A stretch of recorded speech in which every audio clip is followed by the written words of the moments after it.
Let's see who's all here. Can you guys hear Hi. me? Yes. Okay, good.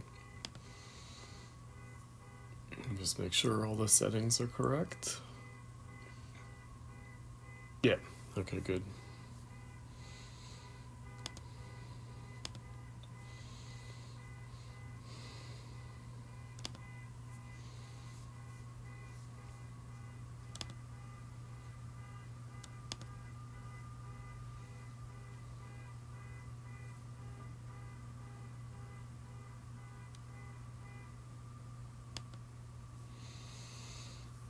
Okay. Let me see. So we only have a handful of people. I thought Omer would be here because he had posted to the discussion thread. Let me pull up that discussion.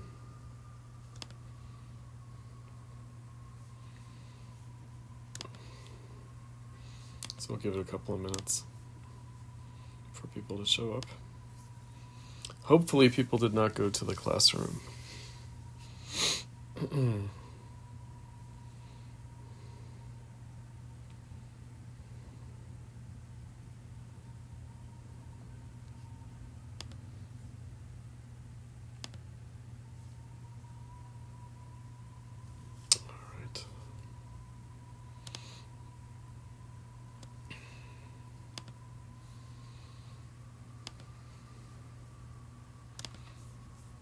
All right, so we may not meet for the full class session today.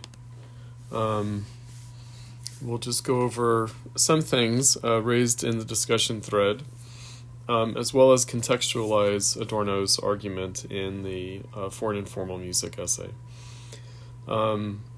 So, a couple of things I wanted to say. I think that I had mentioned this previously, that this is one of the few pieces by Adorno, one of the few writings by Adorno where he gives a kind of a positive suggestion or recommendation. So he calls it like a manifesto style piece of writing. The others are Transparencies on Film, which, like this piece, was written in response to younger artists asking him for advice. So in this case, it's musicians. In that case, with the Transparencies on Film, it's filmmakers, specifically New Wave filmmakers, German, French, Italian New Wave filmmakers, avant-garde filmmakers in the post-World War II era. He also wrote a book with Hans Eisler, composer Hans Eisler, called Composing for the Films, about film soundtrack. Film soundtrack as an aesthetic element. And not just in terms of a music soundtrack, but also other non-musical soundtrack elements, how they fit into the overall aesthetic of cinema.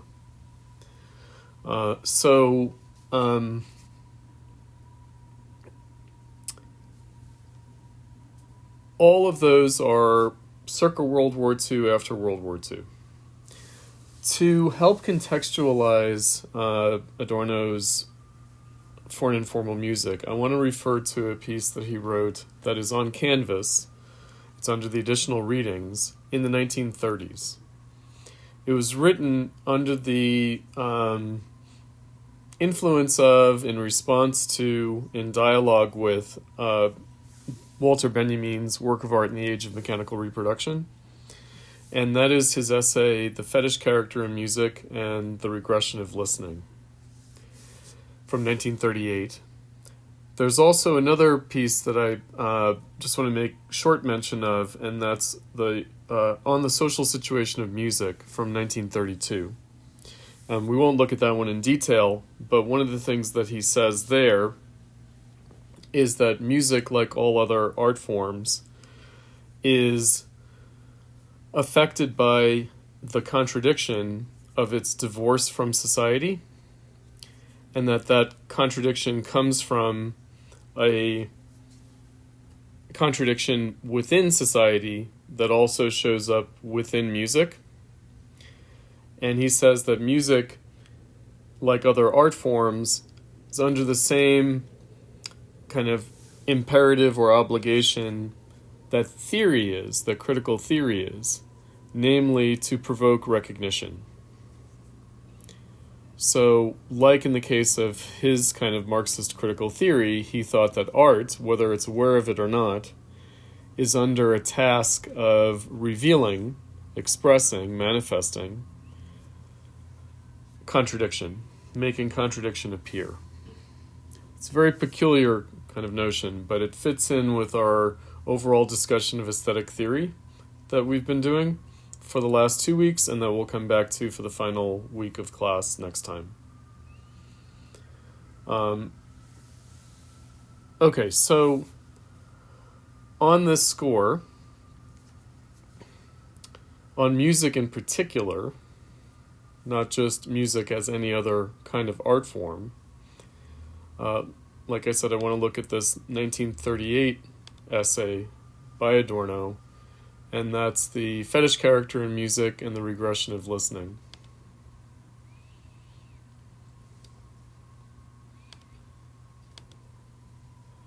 All right, I'm going to share my screen with you guys, and we'll look at just the very beginning of the essay, and we'll also look at the end of the essay by Adorno.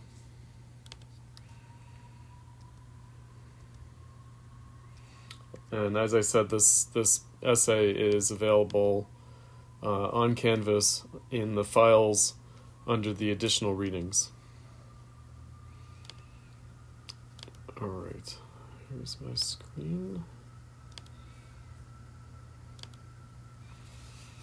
Okay, so by the way, what the title refers to is a fetish character. Here refers to the fetishism of commodities. It's a Marxist concept. Commodity fetishism from Marx's Das Kapital. So it's not a psychoanalytic Freudian interpretation of like sexual fetishism or psychological fetishism more generally. It's not a matter of a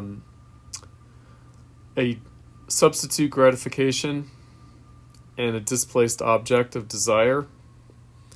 It's not about being falsely satisfied with commodities instead of actual fulfillment. It's not about that. It's fetishism in the religious rather than in the psychological sense. In the cultural sense, in the sense that all cultures, and culture has its origin in religion, are based on fetishism. So in Marx, what Marx says, in order to find an analogy to the fetishism of commodities, one would have to look into the realm of theology and metaphysics. So that's the fetish character in music. So commodity fetishism in music, how does it appear? And then the regression of listening. Now regression here, that term regression, actually does refer to the psychoanalytic Freudian psychological regression. The idea that a neurotic symptom is an instance of psychological regression. That it's the expression of a early childhood defense mechanism or coping mechanism. Now, there's psychological regression, and then finally there is historical regression, socio-historical regression, regression of society and history. And that combination of individual psychological regression to an earlier stage of development and regression in a socio-historical sense of society regressing to an earlier stage of development. That's a tricky idea because, of course, it's not about just returning to an earlier historical moment, but as in the case of Freudian psychoanalytic theory, to regress and also to repeat an early childhood response to trauma as an adult is to regress. To regress is to repeat, and to repeat is regressive in the sense of it's worse the second time around. It's worse in its repetition. So regression doesn't just return you to an earlier state, but it's actually worse than the original earlier state was. Now, I think that we've mentioned in class a Marxist thought figure and that is the famous phrase by Friedrich Engels, Marx's collaborator, and resuscitated later by Rosa Luxemburg, a very important German Marxist political figure, that in capitalism, humanity is faced with a crossroads of socialism or barbarism. Socialism or barbarism. Barbarism here meaning, I think we've encountered this term, barbarism as distinct from savagery, so it goes back to something that Schiller wrote about, that savagery is noble savagery and barbarism is a decadent state. So it's a state of decline or decay. It's an affliction of civilization. So whereas savagery, the savage might be noble because he's innocent of all the problems of civilization, barbarism is rather the opposite, which is that it is due to civilization. Indeed, Kant, in an essay that he wrote called The Idea for Universal History from a Cosmopolitan Point of View, criticized his own civilization, European civilization, Western European civilization, as overly civilized, meaning barbaric because it was over-civilized. So regression also has that connotation for Adorno. It means a kind of barbarization of bourgeois society that takes place in capitalism. So capitalism renders bourgeois society barbaric, and that would also include rendering a bourgeois value like art barbaric, meaning there is a contradiction, a degradation, and a crisis around bourgeois art in capitalism in particular. So capitalism renders all the practices of bourgeois society barbaric, including art that had emancipated itself from religion, from ritual, or, as Benjamin put it in the work of art in the Age of Mechanical Reproduction, cult value. Okay, so let's look at this piece by Adorno, and then, like I said, we'll look at the beginning and at the end of the essay, and you will see that he makes an invocation here of Nietzsche, the Nietzsche that we read, The Birth of Tragedy. All right, here's Adorno. Complaints about the decline of musical taste begin only a little later than mankind's twofold discovery, on the threshold of historical time, that music represents at once the immediate manifestation of impulse and the locus of its taming. It stirs up the dance of the Maenads and sounds from Pan's bewitching flute, but it also rings out from the Orphic lyre around which the visions of violence range themselves, pacified. Whenever their peace seems to be disturbed by bacchantic agitation, there is talk of the decline of taste. But if the disciplining function of music has been handed down since Greek philosophy as a major good, then certainly the pressure to be permitted to obey, musically as elsewhere, is today more general than ever. Just as the current musical consciousness of the masses can scarcely be called Dionysian, so its latest changes have nothing to do with taste.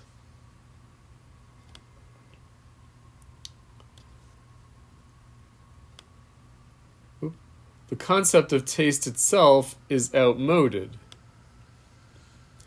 Responsible art adjusts itself to criteria which approximate judgments, the harmonious and the inharmonious, the correct and the incorrect. But otherwise, no more choices are made, the question is no longer put, and no one demands the subjective justification of the conventions. The very existence of the subject who could verify such taste has become as questionable as has, at the opposite pole, the right to a freedom of choice which empirically, in any case, no one any longer exercises. If one seeks to find out who likes a commercial piece, one cannot avoid the suspicion that liking or disliking are inappropriate to the situation, even if the person questioned clothes his reactions in these words, or in those words. The familiarity of the piece is a surrogate for the quality ascribed to it. So you're familiar with something rather than actually judging it according to your taste and liking it in that way. To like it is almost the same thing as to recognize it.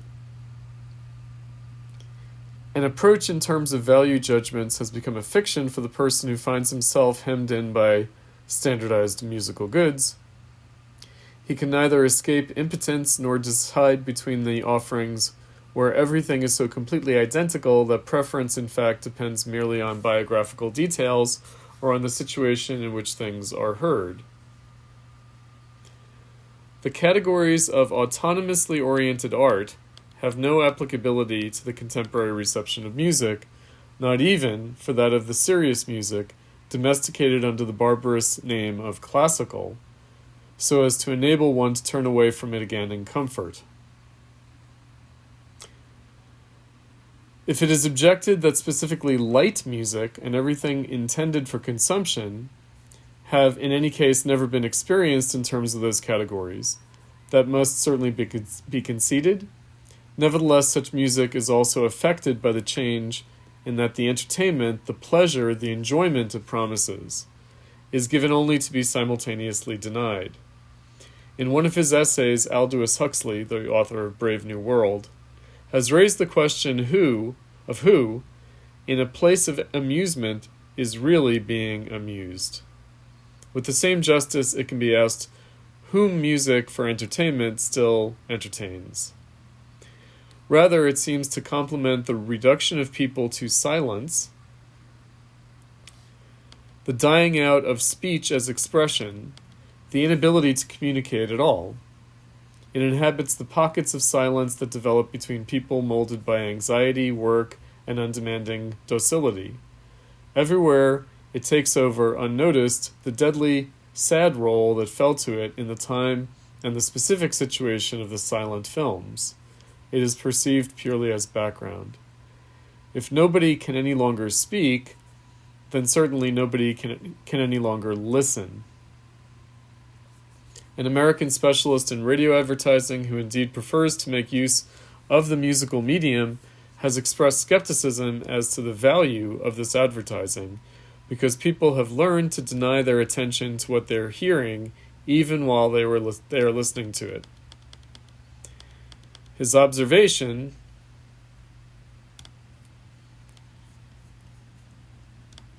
is questionable with respect to the advertising value of music, but it tends to be right in terms of the reception of music itself. All right. So I wanted to just look in some detail back at some of the things that he's saying. So first of all, of course, autonomous art, art for art's sake, art that has its own self-determination, art that makes its own rules and tries to follow those rules that it sets for itself, is tied to this kind of bourgeois subjectivity for which taste would be appropriate.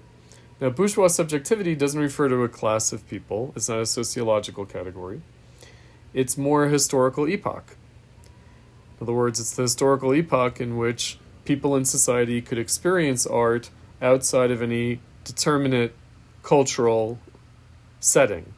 So outside of religion, outside of the aristocratic court, and outside of the folk practices.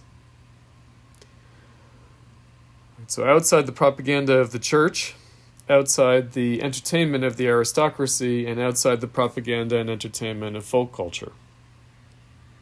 So music, like other art forms, becomes a commodity, and that means that it can be judged, evaluated as such, as an aesthetic object, rather than on its social or cultural function. He thinks that is something that is no longer pertaining, or at least not unproblematically so. Okay, so that brings us to the Birth of Tragedy that we read by Nietzsche. And, I'll just remind us of the idea that tragedy as a art form, and it's the birth of tragedy out of the spirit of music. Remember that subtitle of Nietzsche's. So, tragedy as a dramatic art form emerging out of a Dionysian religious ritual. A Dionysian religious ritual of human sacrifice, of a sacrificial victim, replaced by the tragic hero or the protagonist who doesn't actually get sacrificed on stage, but virtually so in the form of a character played by actors. Now, out of the spirit of music, Nietzsche, so where does music originate? Music, like dramatic art, like stage acting, also derives from religious ritual, from a cultic value. And it would appear that that cultic value is still the case, meaning if art has, as Susan Buck-Morse put it in the first day's reading in the course, reverted to culture, then it has this cult-like character. It has the character of a social ritual more than as an autonomous aesthetic object, an aesthetic object to be judged on its own aesthetic terms, on its own taste criteria. So he says, the twofold discovery on the threshold of historical time. Now, there are two ways of thinking about the threshold of historical time. One is the birth of civilization itself, which would mean the birth of a caste system or class society, as well as organized religion with a religious caste, the priestly caste. Also the division of labor, artists as a specific caste of craftspeople. So there's that threshold of historical time, as opposed to prehistorical time, which is the time of the hunter-gatherers, where they did indeed have culture, they had religion and art, they had language, but not yet in a caste framework, and not yet really in a strictly division of labor framework, the way that you get with the caste distinctions and with artisans. So there's historical time, birth of civilization, the birth of history in that sense. There's also the threshold of historical time in the Marxist sense, which is what bourgeois society and capitalism are. They're the threshold of historical time, meaning they are the last stage, according to Marx and Engels, of prehistory and the first stage, potentially, of true human history, namely what Hegel called progress and consciousness of freedom. In this instance, it's the freedom of art. So threshold of historical time, but notice the ambivalence here. Namely that on the threshold of historical time, there are complaints about the decline of taste. In other words, taste becomes problematical. There's anxiety about the capacity for judgment, and even the existence of the subject that could exercise such judgment. Now, when he's talking about the threshold of historical time, in the Greek case, he's talking about what we would now regard as the beginning of bourgeois history, namely what makes ancient Greece classical. So not all of ancient Greece, not Greek civilization per se, but rather enlightened and philosophical and artistic Greek civilization, meaning the Greece that comes down to us in the thought of Socrates, Plato, Aristotle. Plato infamously wanted to ban art from an ideal society.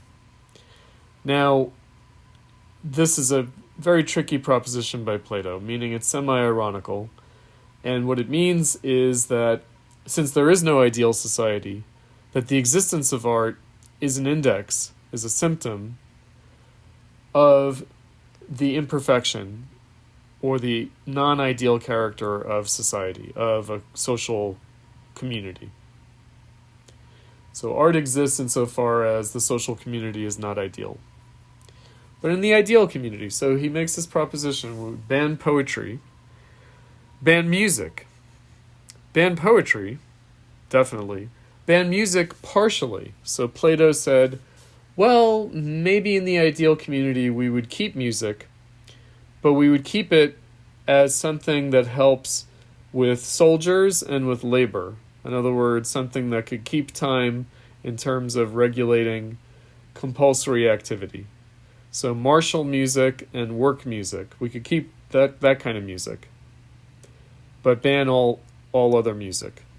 Again, semi-ironical proposition by Plato, but very famous, and so Adorno can invoke it here, that basically art would be banned, poetry would be banned, but there would be one exception for music that could serve a socially disciplinary function. Right, so that's why he says, okay, it has a disciplinary function. What is discipline in this instance? Discipline is itself ambivalent, or twofold, or two-sided. Namely, discipline is to control something that's already there, but it's also to motivate something. It's to create an impulse. So the twofold discovery that music represents at once the immediate manifestation of impulse and the locus of its taming. So music soothes the savage beast, if you know that expression. So music gives form to emotion, and by giving form to emotion, it might elicit emotion, it might provoke emotion, but it also might control pre-existing emotion. Right, so discipline has this dual character. It seems to be something that makes something possible, but also limits it or controls it or dominates it. So music has this dual character as something that is potentially dangerous, but also potentially good, as he puts it, and necessary. Namely, the disciplining function can serve as a cultural or social good. It can help people control their emotions. Now, how this is related to the birth of tragedy from the spirit of music, Nietzsche, if you recall, that Aristotle, with whom Nietzsche is in dialogue, Aristotle who represents theoretical man or philosophical man or scientific man in the birth of tragedy, Aristotle thought that tragedy as an art form was good, was a social benefit, was good for society and good for its members because it allowed for the catharsis, it allowed for the purging of negative emotions.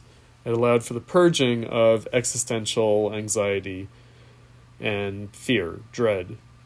And it did so through being channeled into the drama of the tragic hero, the protagonist, who suffers a tragic fate.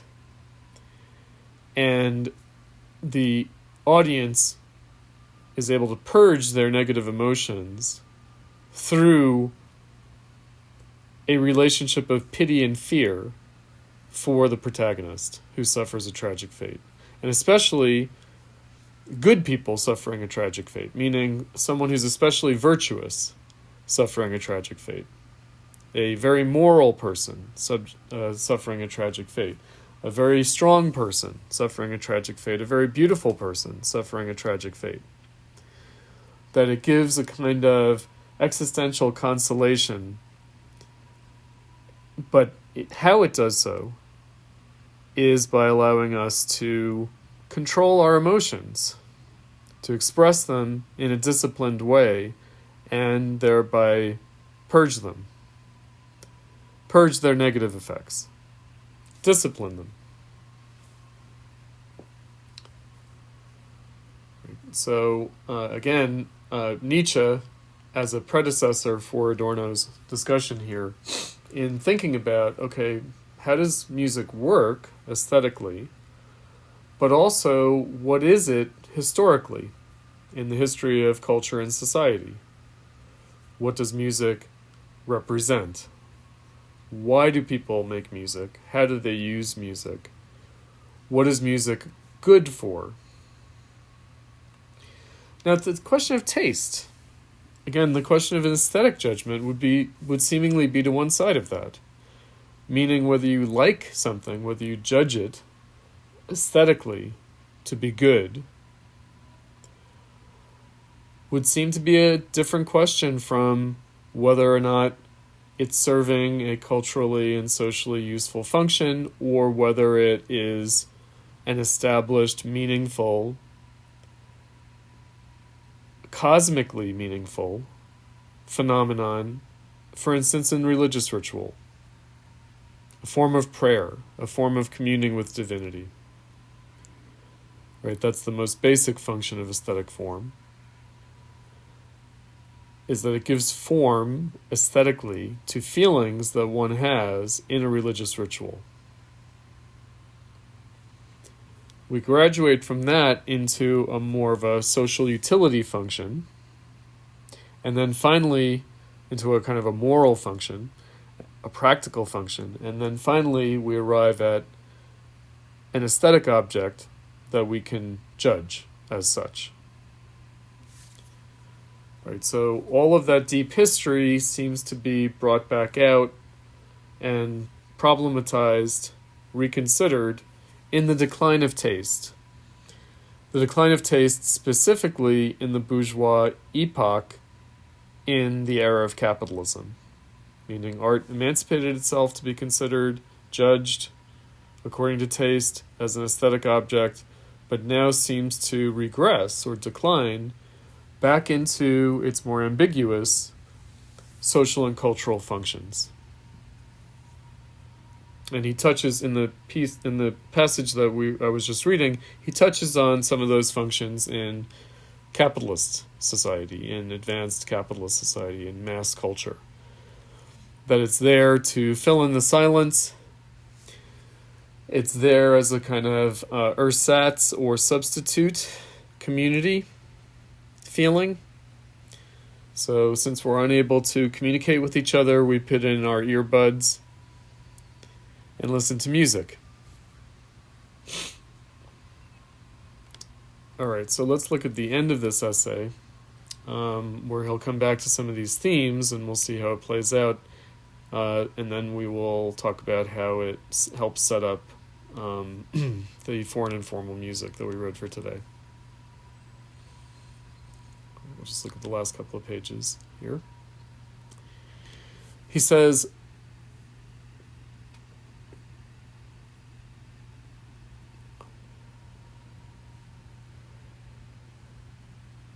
the tension between the two spheres of music has grown so that it becomes difficult for the official sphere to hold its ground. However little it has to do with the technical standards of mass music, if one compares the special knowledge of a jazz expert with that of a Toscanini worshipper, the former is far ahead of the latter.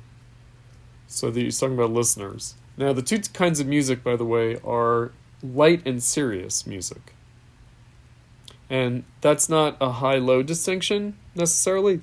That would be a different distinction. High art, low art would be different, because that would be more like elite and popular. You know, like high art in the sense of for the cognoscenti, and low art in terms of a more popular art for people less aesthetically educated.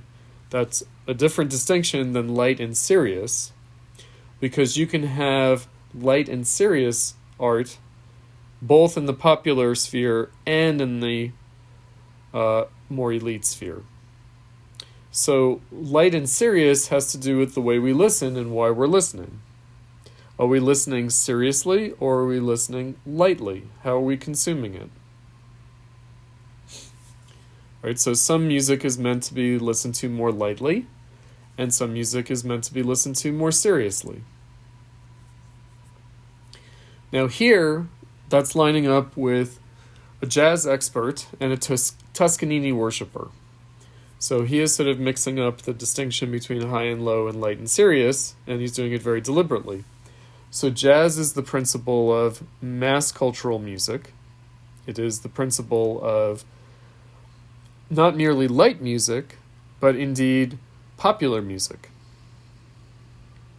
Toscanini, on the other hand, is a conductor, a popular mass interpreter of classical music, which would appear to be high music rather than low music, and also appear to be serious music and not light music, however, nonetheless popular. And in some ways, Toscanini is more popular than rarefied jazz would be, meaning for people who have a fine taste in jazz, there would be all sorts of subgenres and practices that would only be for a certain kind of cultured consumer, a cognoscenti, a kind of connoisseur taste jazz listener, whereas Toscanini performances of canonical classical music can be heard by anybody in the culture, can be heard on the radio, can be heard in a film soundtrack. Right? And he's saying, okay, the special knowledge of the jazz expert, meaning the 20th century music expert, as opposed to the Toscanini worshiper, who's looking at a kind of mass-marketed, mass-distributed version of older music from the 18th and 19th centuries, from the 1700s and 1800s, but distributed in a mass way, in a popular way. Right? He says, but regressive listening represents a growing and merciless enemy not only to museum cultural goods, that would be the Toscanini classical music, but to the age-old sacral function, sacral meaning sacred or ritual function, sacred ritual, religious function, of music as the locus for the taming of impulses. Meaning, which is closer to religion? Is the museum cultural good, the classical music, interpreted, conducted, performed by Toscanini-led orchestras? Well, no, maybe jazz is closer to the sacral function of music, in the locus of the taming of impulses in advanced capitalist society. Maybe jazz is closer to religion than classical music is, in fact. So you see some sort of ironical reversals here. What that's meant to do is show contradiction.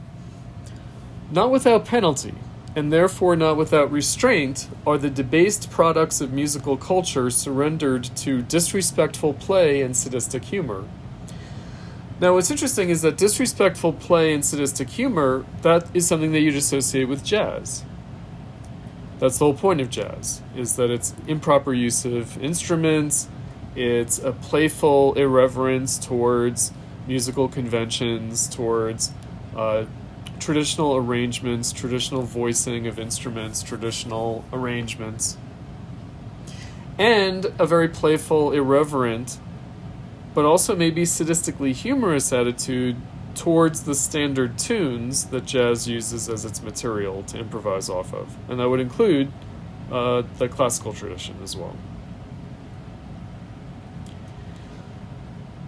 But classical music, as mass culturalized by Toscanini, for example, also has a quality, however muted, however sublimated and kind of repressed, of disrespectful play and sadistic humor, meaning serious music is turned into a cultural good and treated as part of show business, as part of the culture industry, and thereby treated lightly. It's a high-class entertainment as opposed to a low-class entertainment.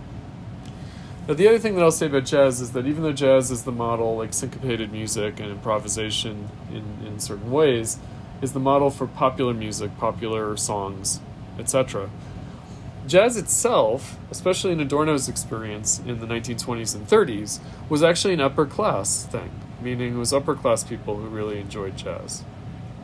So it was something that originated out of black folk culture and black religious culture in the United States, but it was turned into a connoisseur, curated, high cultural good commodity for rich people, especially in Europe, but also in the United States.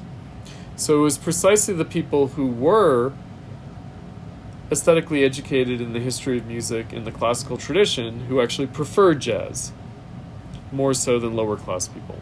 Lower class people might actually prefer not only just conventional popular music rather than jazz, specifically jazz, but also they might prefer the classical music canon in a way that the upper class people were bored with, were tired of.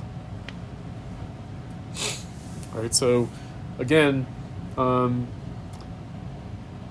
putting music in the hands of the people in capitalism, making it popular, is a highly ambivalent and contradictory phenomenon.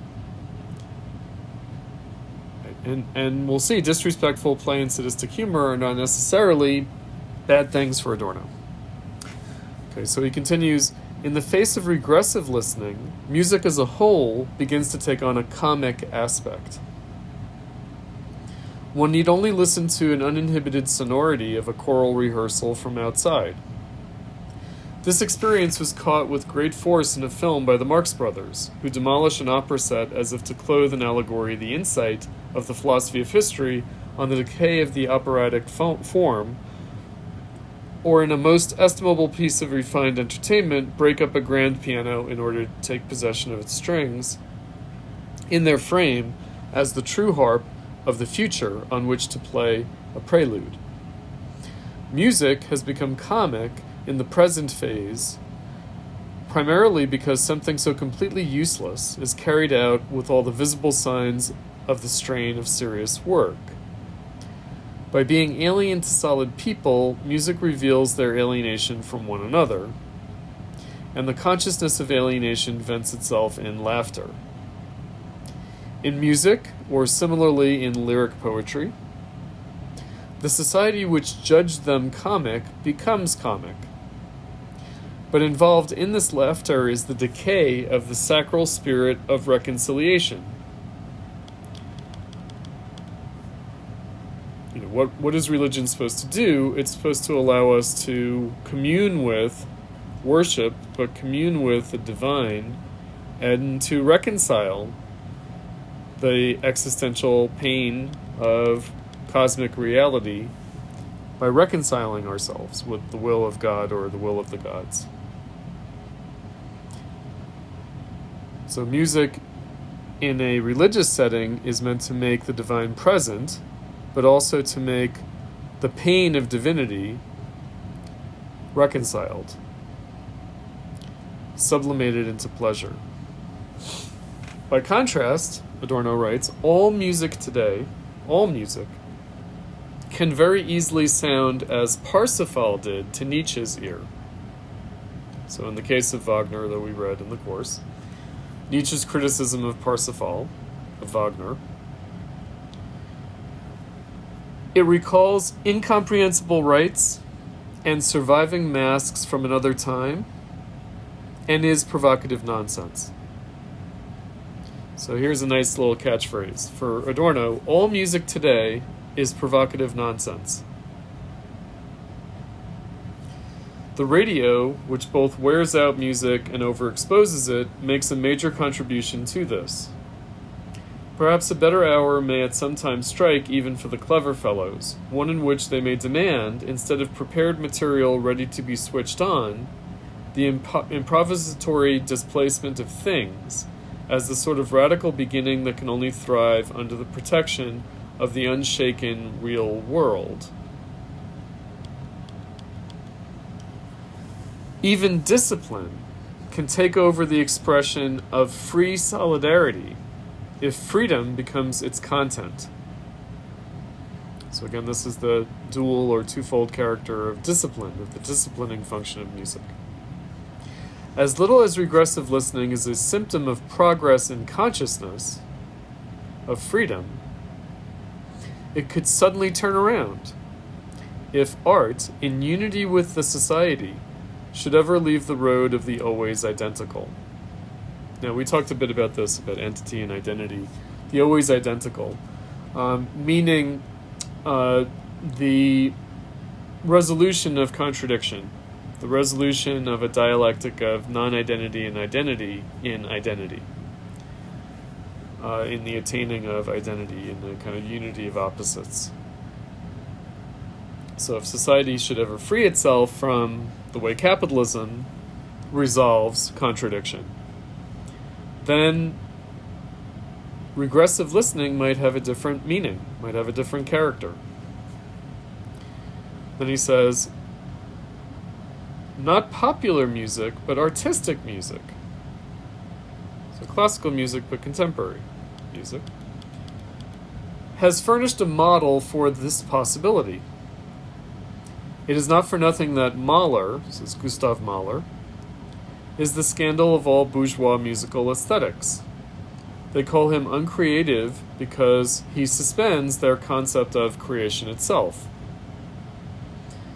Everything with which he occupies himself is already there. He accepts it in its vulgarized form. His themes are expropriated ones. Nevertheless, nothing sounds as it was wont to. All things are diverted as if by a magnet. What is worn out yields pliantly to the improvising hand. The useful parts win a second life as variants. So you'll see some similarities between how he's describing Mahler and the way people usually characterize jazz. Just as the chauffeur's knowledge of his old second-hand car can enable him to drive it punctually and unrecognized to its intended destination, so can the expression of a beat-up melody, straining under the pressure of clarinets and oboes in the upper register, arrive at places which the approved musical language could never safely reach. Such music really crystallizes the whole, into which it has incorporated the vulgarized fragments, into something new. Yet it takes its material from regressive listening. Indeed, one can almost think that in Mahler's music, this experience was seismographically recorded 40 years before it permeated society. This, by the way, is an echo of Benjamin's work of art in the age of mechanical reproduction, where he says that it's taken 60 years for the Industrial Revolution to catch up and affect the realm of art. But if Mahler stood athwart the concept of musical progress, neither can the new and radical music, whose most advanced practitioners give allegiance to him in a seemingly paradoxical way, any longer be subsumed exclusively under the concept of progress. It proposes to consciously resist the phenomenon of regressive listening. The terror which Arnold Schoenberg, and Webern, Anton von Webern, spread, today as in the past, comes not from their incomprehensibility, but from the fact that they are all too correctly understood. Their music gives form to that anxiety, that terror, that insight into the catastrophic situation, which others merely evade by regressing. They are called individualists, and yet their work is nothing but a single dialogue with the powers which destroy individuality, powers whose formless shadows fall gigantically on their music. In music, too, collective powers are liquidating an individuality past saving. But against them, only individuals are capable of consciously representing the aims of collectivity. I think we talked about, I'm not sure, I think that we did talk about the commodity form at some point, because it came up in the Lyric Poetry and Society. And I mentioned that with the commodity form, with the use value, exchange value distinction, there are other dualities that are related to that. For instance, the individual and the collective in society. So here he's talking about individuality and collectivity, which is different from individualism and collectivism. I think that earlier in the course I mentioned that any word that ends with a Y is a metaphysical object. And as a metaphysical object refers to a substantial category of our subjectivity. But an ism is the reification of that metaphysical object, of that faculty or property of our subjectivity. So individualism is the reification of individuality. Collectivism is the reification of collectivity. One way of thinking about that is that in capitalism, as opposed to in bourgeois society, where the commodity form was a form of emancipation in our social relations, art freed itself through its being commodified, that in capitalism there's a reification of the commodity form and of bourgeois social relations, such that a productive dialectic of individual and collective, or universal in particular, we'll be talking about that later, becomes a flat opposition, an antinomy, a contradiction of individual versus collective. It seems like one has to choose between one or the other, whereas in fact you can only have both. In the same way that universalism becomes opposed to particularism, as opposed to the dialectical interplay of, or by contrast with the dialectical interplay of productive interplay of the particular and the universal, of the universal manifesting in the particular and of the particular participating in the universal, which would be the ideal of bourgeois society, or of commodity relations, of bourgeois social relations. Okay, so I would also point out that some other dualisms more relevant to art would pertain here. For instance, form and content. So formalism. Formalism is the reification of form, seemingly divorced from and in opposition to content. Aestheticism, as opposed to the aesthetic, another metaphysical object. Aestheticism, the reification of the aesthetic. All right, these would be phenomena of capitalist reification, of capitalist disintegration of a bourgeois dialectic, of the bourgeois dialectical character of art, in fact. And also, since it came up, light and serious, high and low. So the disintegration, not simply the diversification or differentiation of art into serious and light genres, or into high and low forms, into elite and popular forms, but their opposition. They're seemingly becoming divorced from each other, as if they're unrelated to each other. Of course, they still are related. They share the same historical moment in society and capitalism.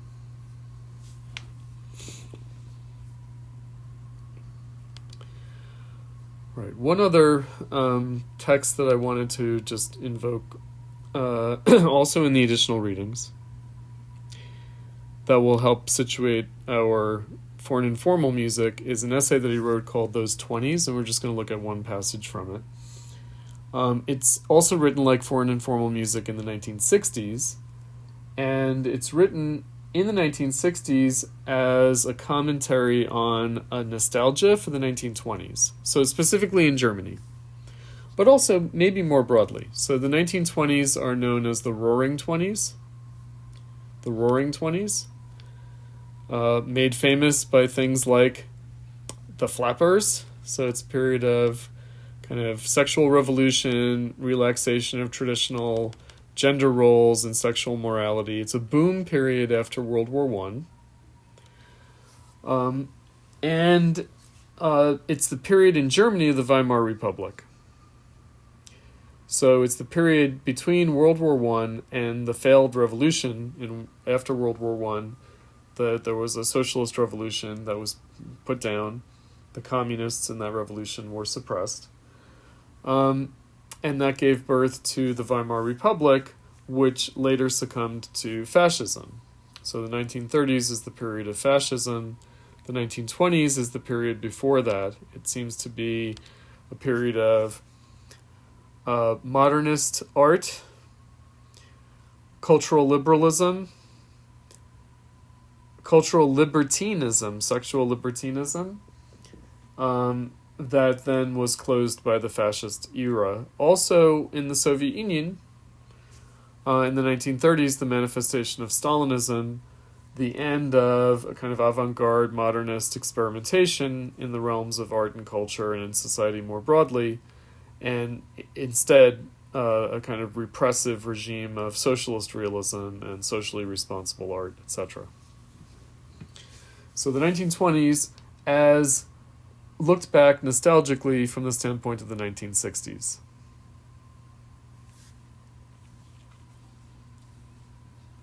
All right, so I'll share my screen with you guys and we'll look at this. Beginning of this essay together.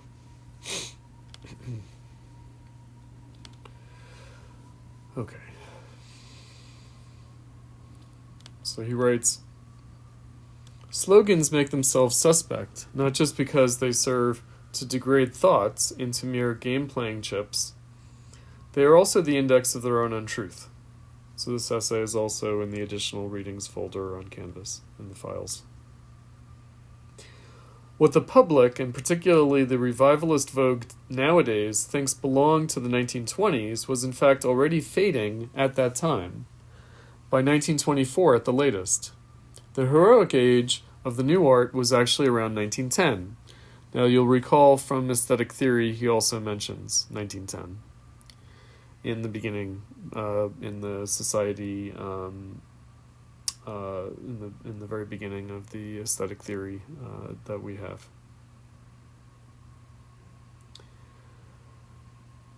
Around 1910, synthetic cubism, early German expressionism. So expressionism not only in visual art, but also in dramatic art and in music. Arnold Schoenberg considered himself an expressionist. He also did expressionist painting. Now I'll say something about Mahler and Schoenberg and Webern, who were mentioned at the end of the Fetish Character in Music and the Regression of Listening essay. So Schoenberg and Webern and also Alban Berg were considered the second Viennese school. That's what they call themselves. And the second Viennese school as opposed to the first Viennese school. The first Viennese school being Mozart, Beethoven, like classical music. Second Viennese school took its inspiration from Mahler, but then did something entirely different, did atonality, did sort of high modernism in music up to World War I. The period after World War I, we will see, Schoenberg systematized his work, and they adopted 12-tone instead of free atonality in a kind of late modernism, as we've discussed in class. The free atonalism of Schoenberg and his school. Adolf Friese has noted this fact in a recent radio interview with Lotte Lenya, who's a famous German singer. I can clearly remember that after the IGNM festival in Frankfurt in 1927, I published an article entitled "The Stabilized Music." It was not, as is usually assumed, the pressure exerted by the National Socialist terror that brought regression, neutralization, and a funereal silence to the arts. For those phenomena had already taken shape in the Weimar Republic, and in liberal continental European society generally. The dictatorships did not swoop down upon this society from outside in the way that Cortés invaded Mexico. Rather, they were engendered by the social dynamic following the First World War, and they cast their shadows before them. This is immediately evident in the products of mass culture manipulated by a highly centralized economic power. One has only to listen to the record albums that are now being revived as the hit songs and chansons from the 20s to be astonished at how little has changed in this whole sphere.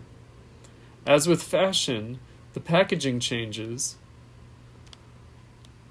but the thing itself, a conventional language composed of signals to suit the conditioned reflexes of consumers, essentially remain the same. as jazz, for instance, was a perennial fashion. So jazz was a huge rage, a huge fashion in the 1920s in Europe. Also in the United States, where it originated. While it seems that such past fashions have a naive and awkward aspect in comparison with the current trend, that they are what the slang of American light music calls corny, this is due less to the substance of what is disseminated than to the time factor in abstracto, at most to the progressive perfecting of the machinery and of social psychological control. The quality of being not yet quite so smart, which provokes smiles from the same type of people who in those days acclaimed Mistinguett and Marlena, is of the same nature as the idealizing nostalgia that clings to those same products today. The period's comparative backwardness in the techniques of consumer culture is misinterpreted as though to mean it was closer to the origins, whereas in truth it was just as much organized to grab consumers as it is in 1960. In fact, it is a paradox that anything at all changes within the sphere of culture rationalized to suit industrial ideals. The principle of ratio itself, reason itself, to the extent that it calculates cultural effects economically, remains the eternal invariant. That is why it is somewhat shocking whenever anything from the sector of the culture industry becomes old-fashioned. The shock value of this paradox was already exploited by the Surrealists in the 1920s, when they confronted the world of 1880. In England, at that time, a book like Our Fathers by Alan Bott had caused a similar effect. Today, the shock effect is produced by the 1920s, similar to the effect the world of images of the 1880s produced around 1920. But the repetition deadens the shock effect. The defamiliarization of the 1920s is the ghost of a ghost. In the German-speaking world, the imago of the 1920s is probably not so strongly marked by the intellectual movements of the period. Expressionism and the new music, at the time, probably found far less resonance than do the radical aesthetic tendencies of today. It was rather an imagistic world of erotic fantasy, and was nourished by theatrical works that at the time stood for the spirit of the age, and that today still easily pass for the same, even though their composition does not have anything especially avant-garde about it. The Songspiele that Brecht and Weil composed together, the Threepenny Opera and the Mahagoni, and Ernst Krenek's Johnny are representative of this sphere. These are musical plays. That's what Songspiele means. The subsequent discontent with civilization's progressive desexualizing of the world, which at the same time paradoxically keeps pace with the lifting of taboos, transfers onto the 1920s romantic desires for sexual anarchy, the red light district, and the wide open city. There is something immeasurably mendacious, or dishonest, in all this. The enthusiasm for barroom jennies goes together with the persecution of prostitutes, who catch it from society's crystal clear order when no more suitable targets are at hand. If life in the 1920s had really been so nice, then it would have been enough to leave the floozies in peace and stop trying to clean up the streets. Instead, antiseptically erotic films are made about the naughty 1920s, or better still, about the Toulouse-Lautrec of our grandparents' time. So that's in the 1880s again. And yet even back then, those girls weren't doing it for free. The wretched commercialized sex industry of the Kurfürstendamm, as portrayed by George Gross and transfixed by the words of Karl Kraus, was no closer to utopia than is the sterilized atmosphere of today. Nevertheless, the idea that the 1920s were a world where, as Brecht put it in Mahagoni, everything may be permitted, that is, a utopia, also has its truth. At that time, as again shortly after 1945, shortly after the defeat of the Nazis, there seemed to be a real possibility of a politically liberated society. But it only seemed so.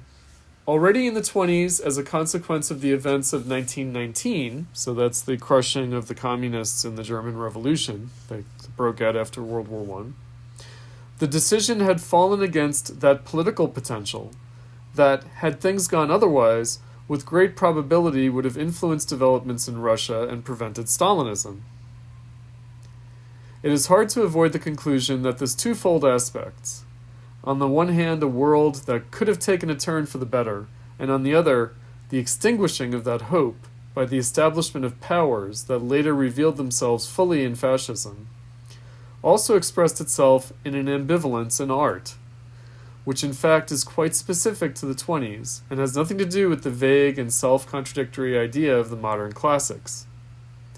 Precisely those operatic works that earned fame and scandal then seem now, in their ambiguous stance towards anarchy, as though their main function was to furnish National Socialism with the slogans it later used to justify its cultural terrorism, as though that assiduously exaggerated disorder was already lusting for the order Hitler subsequently imposed across Europe. So the Nazis famously, railed against, before they took power, they railed against the decadent culture of the time.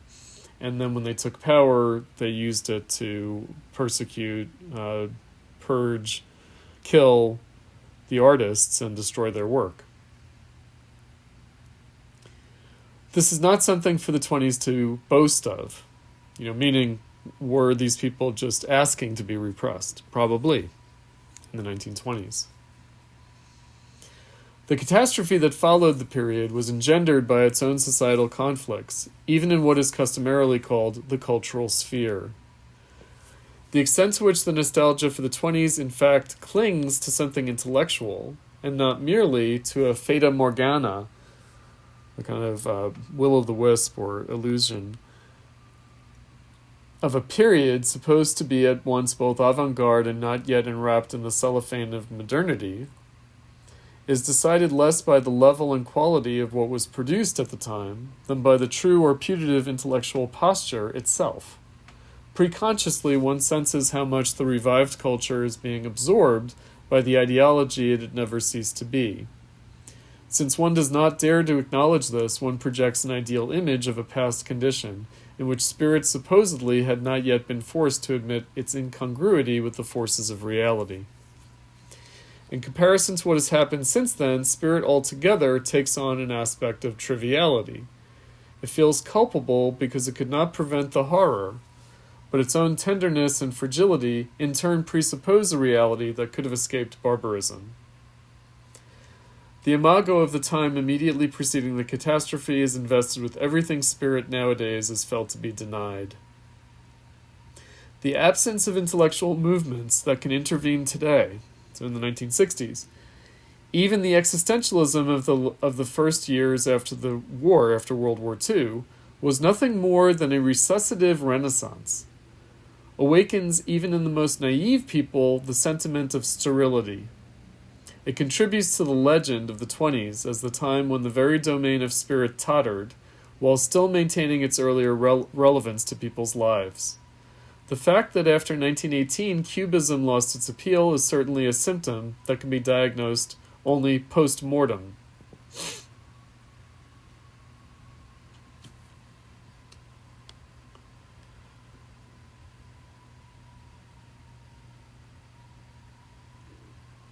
Let me jump ahead here. The isolation that destroyed the continuity of the painter's work and brought him, and not only him, to start revising, so in the case of Picasso, was hardly the fate of a contingent biography. That isolation reflects the loss of the collective energies that had produced the great innovations in European art, so in the period of high modernism before World War I. The shift in the relationship between the individual spirit and society extended even into the secret-most impulses of those for whom any adaptation to the demands of society were anathema, so it affected people even when they thought they were resisting the demand from society to conform. There was no lack here of what the naive faith in culture calls creative gifts. The very idea of intellectual production has been poisoned. Its self-confidence, the certainty that it is making history, is undermined. This accords with the fact that, Precisely to the extent that it is assimilated, intellectual production no longer has any actual effect. Even its most extravagant expressions are no longer safe from being integrated into industrialized culture. Because the world spirit no longer coincides with spirit, so the movement of history and society in history no longer corresponds with progress in consciousness of freedom, to use the phrase from Hegel and from the fetish character in music and the regression of listening.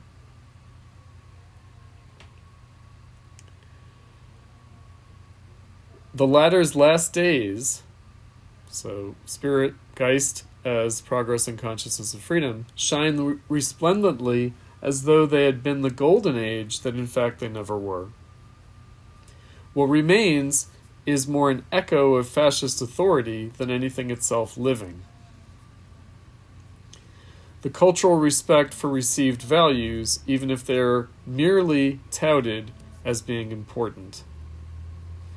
Better would be a consciousness that realized its own diminished potential. Beckett, so Samuel Beckett, a poet and playwright, would be, Beckett has it. It would no longer be a culture of renewed deception, but instead one that would express in its structure what denigrates spirit to the level of such deception. The only means by which culture can cure its curse of futility is by submitting that curse to interrogation.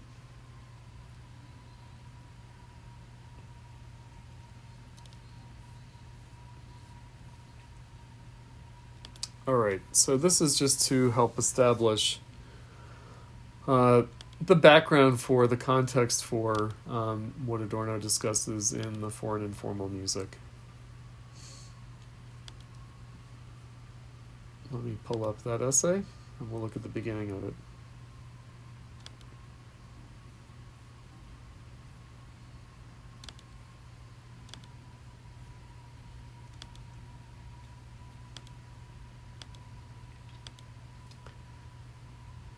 Okay. Oops.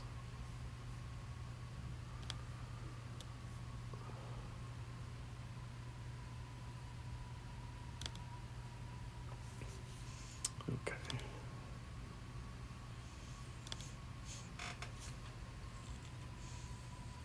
All right. Let me share my screen with you guys. We'll look at the beginning of For and Informal Music.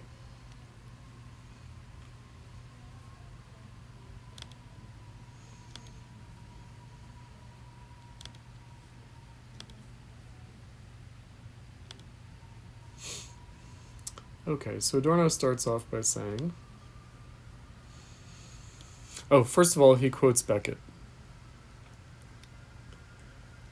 So he quotes Beckett. It's it's in French, but we can translate it. To say it without knowing what.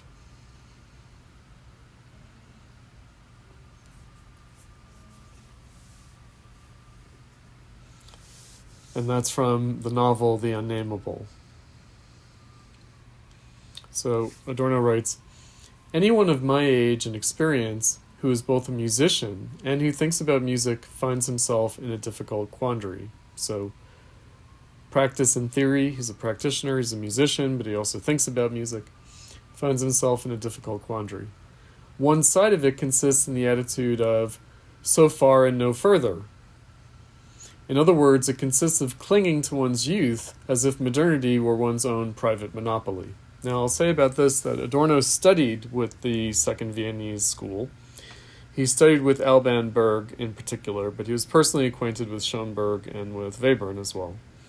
So he went to Vienna, he actually studied composition and practiced as a musician with that circle, with the people around those composers, their students, and others in their orbit.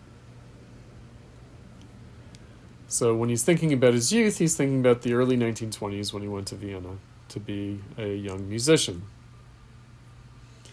He says, this means resisting at all costs everything which remains inaccessible to one's own experience, or at least one's primary basic reaction. Right, so everything new and different that has emerged since one's youth, one resists. He says, I recognize this. This had once been the attitude of confirmed Wagnerians when confronted by Strauss, by Richard Strauss. And the Straussians adopted it in their turn as a defense against the new music of the Schoenberg persuasion. So Richard Strauss, who actually wrote music, he wrote a prose poem on Nietzsche, on Thus Spoke Zarathustra. So influenced by Nietzsche, but reacting against Wagner. And then we have, similarly, the Straussians' conservative reaction to the Second Viennese School, to Schoenberg. We are perfectly modern ourselves. Who are they to offer us tuition? So far and no further. That would be the Wagnerians' attitude towards Richard Strauss, and it would be the Straussians' attitude towards the Second Viennese School and Schoenberg, etc. So kind of initial modernism, Wagner, a kind of high modernism, Strauss, and then a late modernism, Schoenberg. We are perfectly modern ourselves. Sometimes, of course, he says, my narcissism, which asserts itself even though I can see through it, has a hard task persuading itself that the countless composers of music, that can only be understood with the aid of diagrams, and whose musical inspiration remains wholly invisible to me, can really all be so much more musical, intelligent, and progressive than myself.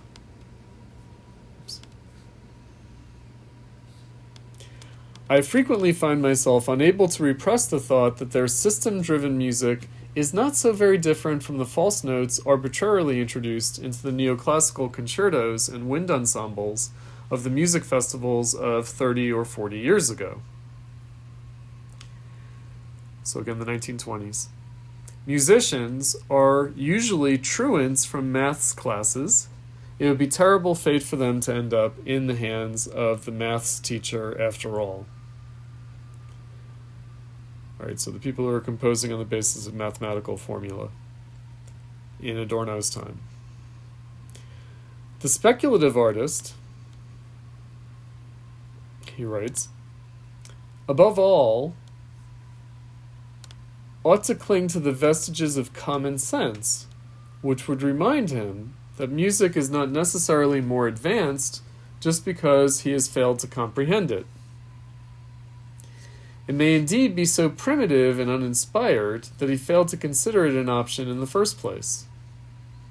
This explains why the products of laborious mindlessness are sometimes not seen through at the outset.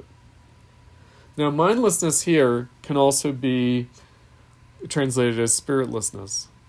So Geist is mind, Geist is also spirit. So laborious spiritlessness are sometimes not seen through at the outset. Because the musical material is intelligent in itself, it inspires the belief that mind or spirit must be at work, where in reality only the abdication of mind, the abdication of spirit is being celebrated. The reason I keep on saying spirit here is because spirit would mean, again, Geist, progress in consciousness of freedom. It would be freedom, and not just mind, meaning not just intelligence in that sense. Now, consciousness, progress in consciousness of freedom. So abdication of consciousness as abdication of freedom. The other side of the dilemma becomes visible when we see how many members of the older generation feel compelled to go along with the latest trend in order to avoid being thrown on the scrap heap. The works they produce are greeted for the most part with well-earned disdain by the young. At best, they are tolerated for their propaganda value, meaning, look, even the old-timers are going with our new trend. It is essential to overcome these equally unpalatable alternatives, meaning a kind of resistance to change or going along with it.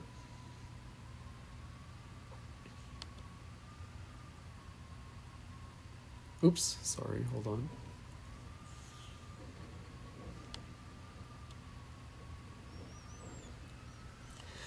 They are too abstract, the two choices. They are too abstract and operate solely at the level of the subjective judge,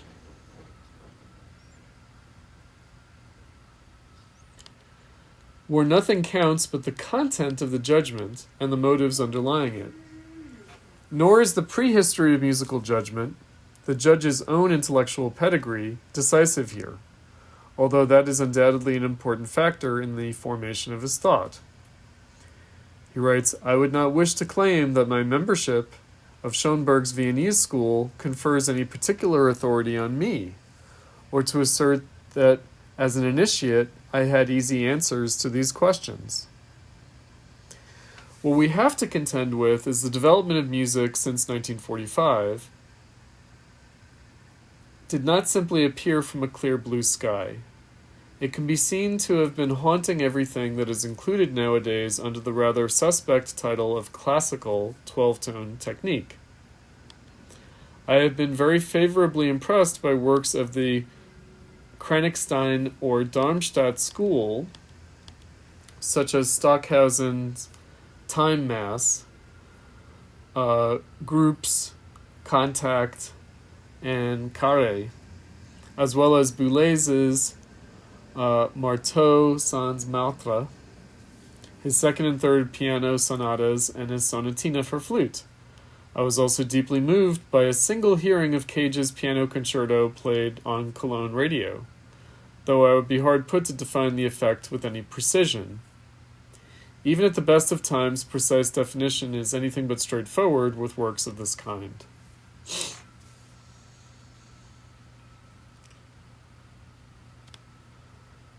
Now, I included as another reading for us something that I want to just turn to quickly. And that is John Cage's The Future of Music, Credo, which he wrote in the 1930s.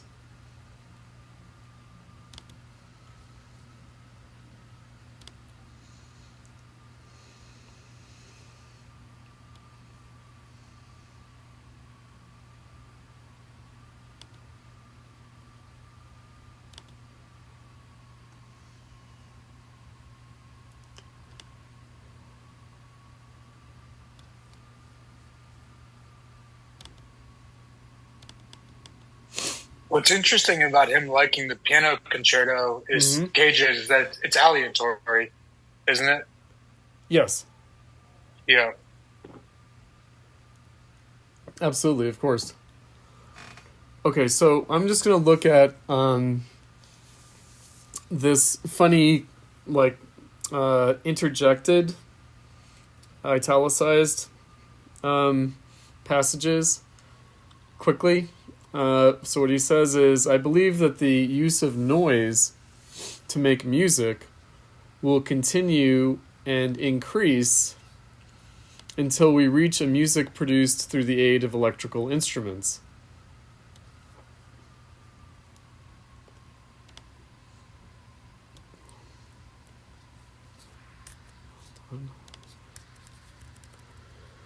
Which will make available for musical purposes any and all sounds that can be heard. Photoelectric film and mechanical mediums for the synthetic production of music will be explored.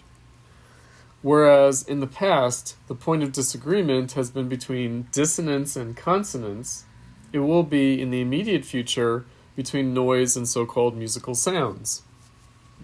The present methods of writing music, principally those which employ harmony, and its reference to particular steps in the field of sound, will be inadequate for the composer who will be faced with the entire field of sound.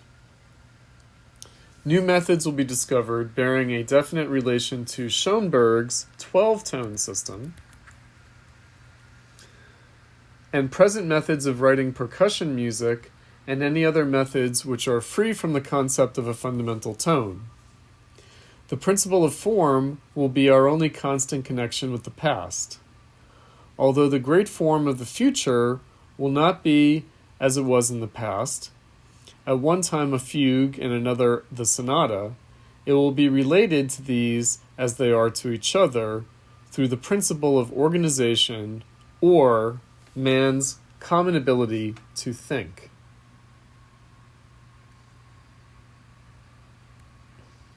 Maybe it should also be mentioned, Cage was a student of Schoenberg. He was. Yeah. That's right, he was. So we usually think of John Cage, for instance, he's associated with Robert Rauschenberg and Jasper Johns. Like, he's associated with a kind of early postmodernism in art, more generally. By the way, that's also true of Beckett. So even though Beckett has been canonized as a kind of, modernist classic, again, this paradoxical notion that Adorno mentioned, this post-World War II era,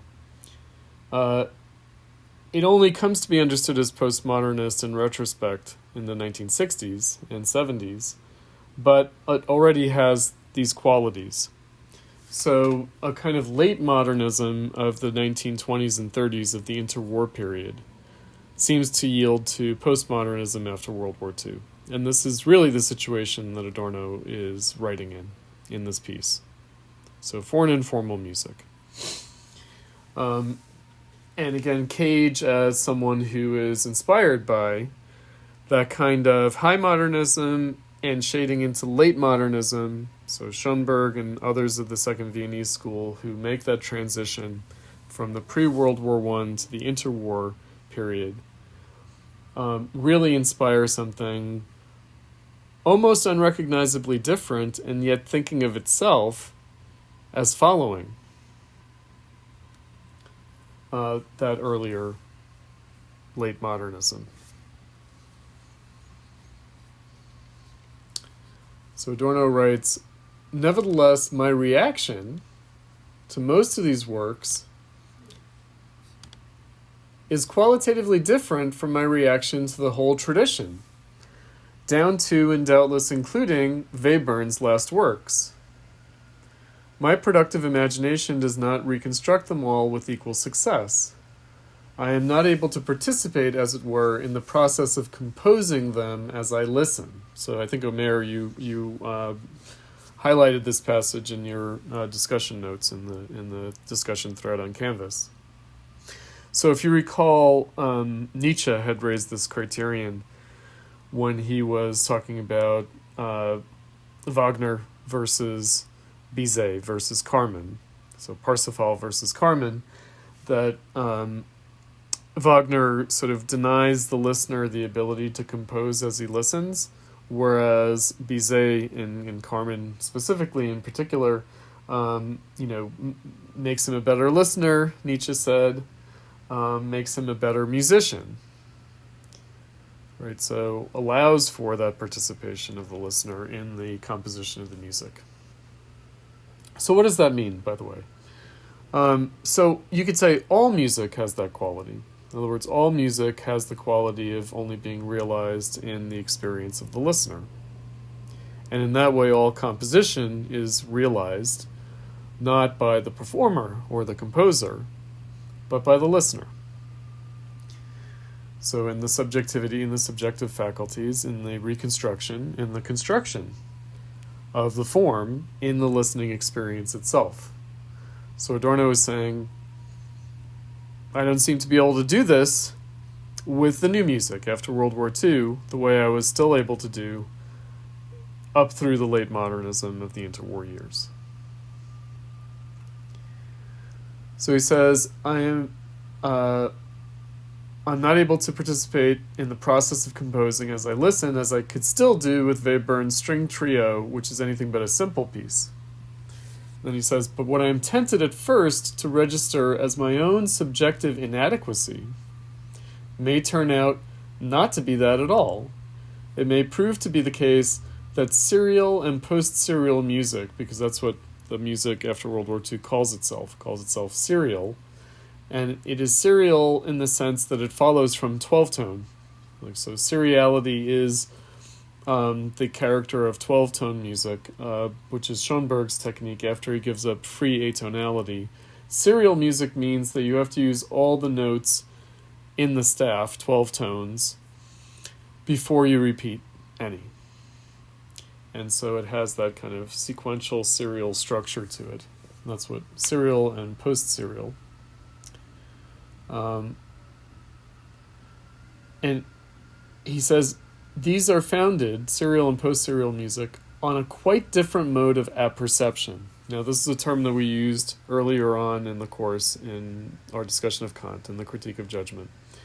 So the transcendental subject, the subject that transcends any particular moment in space and time, in subjective experience and in cognition, so transcends any discrete moment of empirical sense data perception.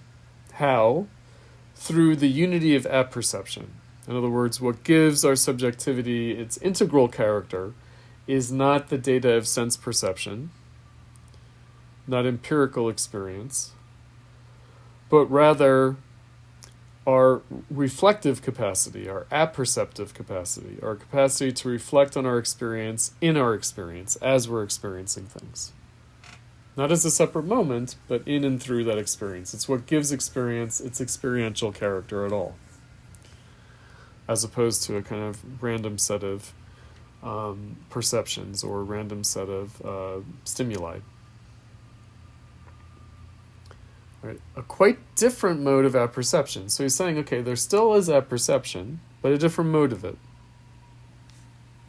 By the way, in the fetish character of music and the regression of listening, one of the things that he discusses there in terms of the psychologically regressive aspect of listening is that music has disintegrated, has decomposed into stimulating sound. That people listen to sound rather than music. They listen to sonorities, they listen to overtones, they listen to the quality of instruments, the voices, the specific voices, whether it's the human voice or the voice of specific instruments, that's where the attention is located. That's where the apperceptive character gravitates. It gravitates away from musical composition and more to the empirical, concrete qualities of sound. And yet, of course, that doesn't mean the disappearance of apperception. Okay, so let's follow this. Different mode of apperception insofar as music can be said to be based on apperception at all. Okay.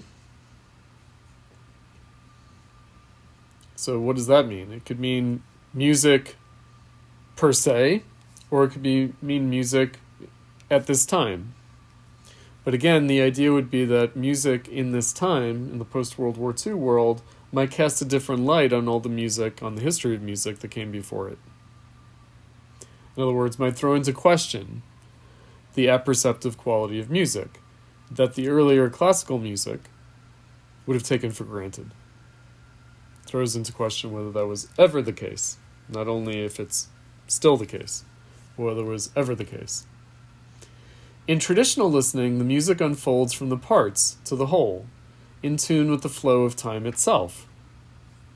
This flow, that is to say the parallel between the temporal succession of musical events and the pure flow of time itself, has become problematical and presents itself within the work as a task to be thought through and mastered.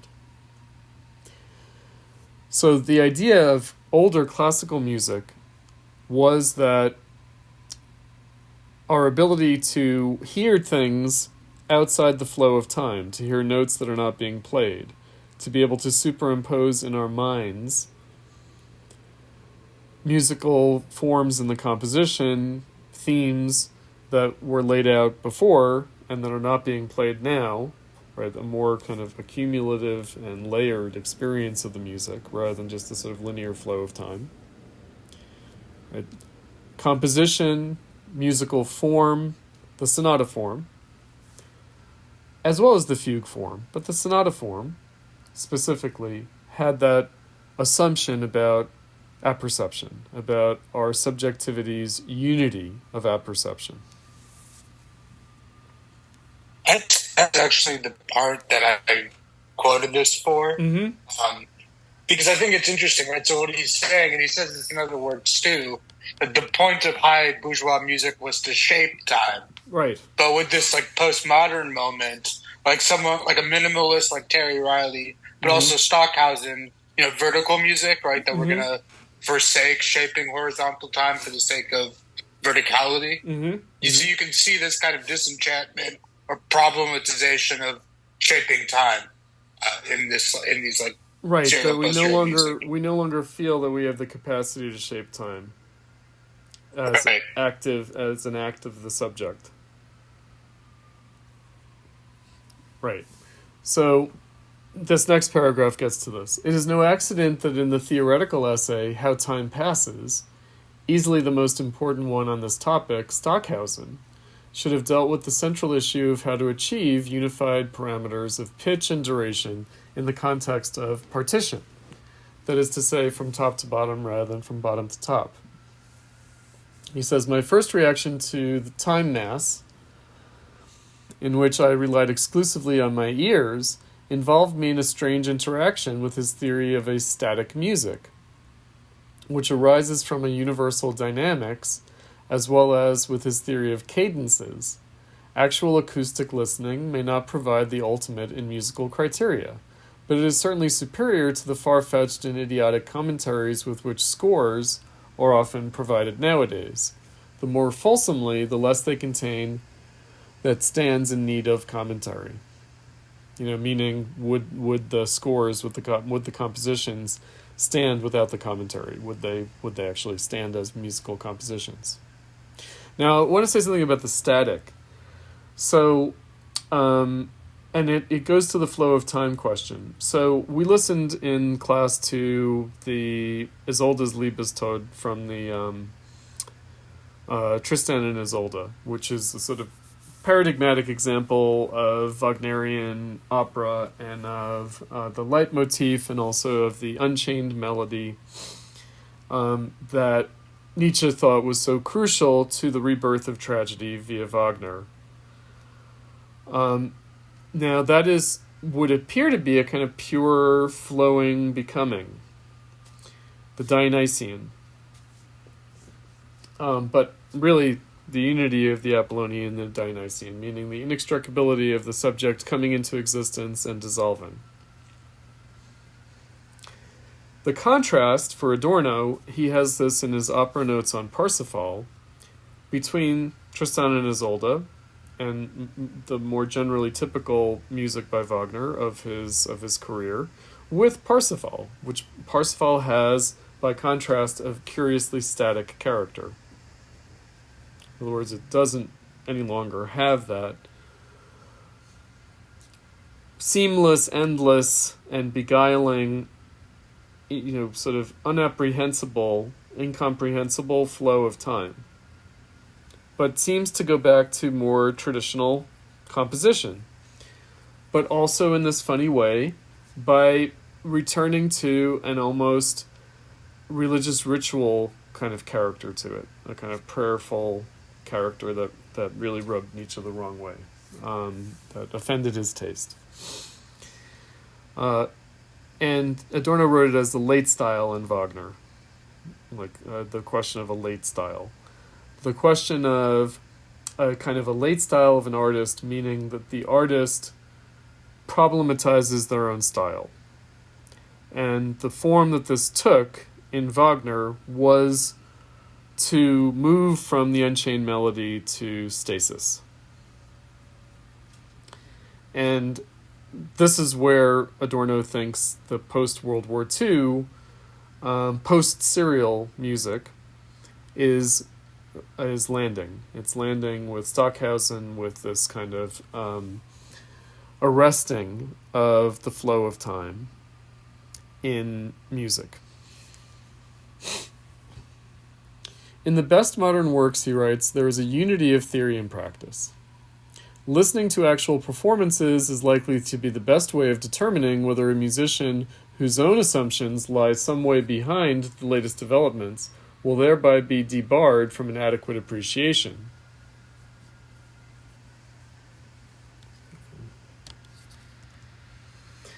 The recognition, hold on.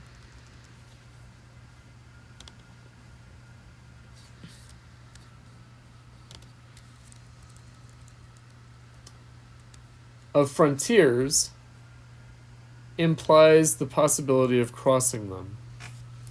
It is just as urgent for musical theory to reflect on its own procedures as it is for music itself. It is the bitter fate of any theory worthy of the name that it is able to think beyond its own limitations, to reach further than the end of its nose. To do this is almost the distinguishing mark of any authentic thinking. It is in this spirit that these pages, what he's writing here, which are not the product of the most recent ideas, venture to speak of one of the most advanced concepts, namely that of an informal, or to use Metzger's term, an aserial music.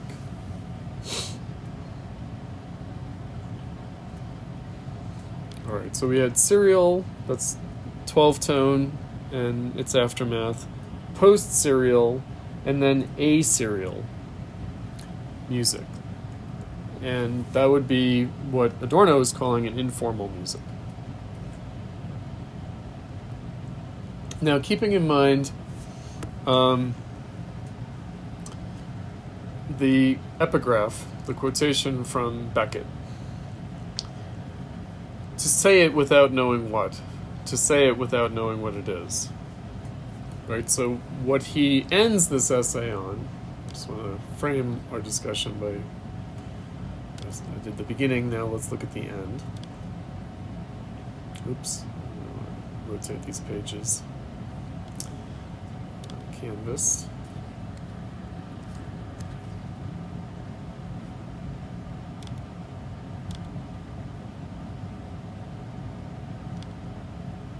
Oops. It's not letting me rotate the pages. I don't know what's going on here. Go to the end of this essay.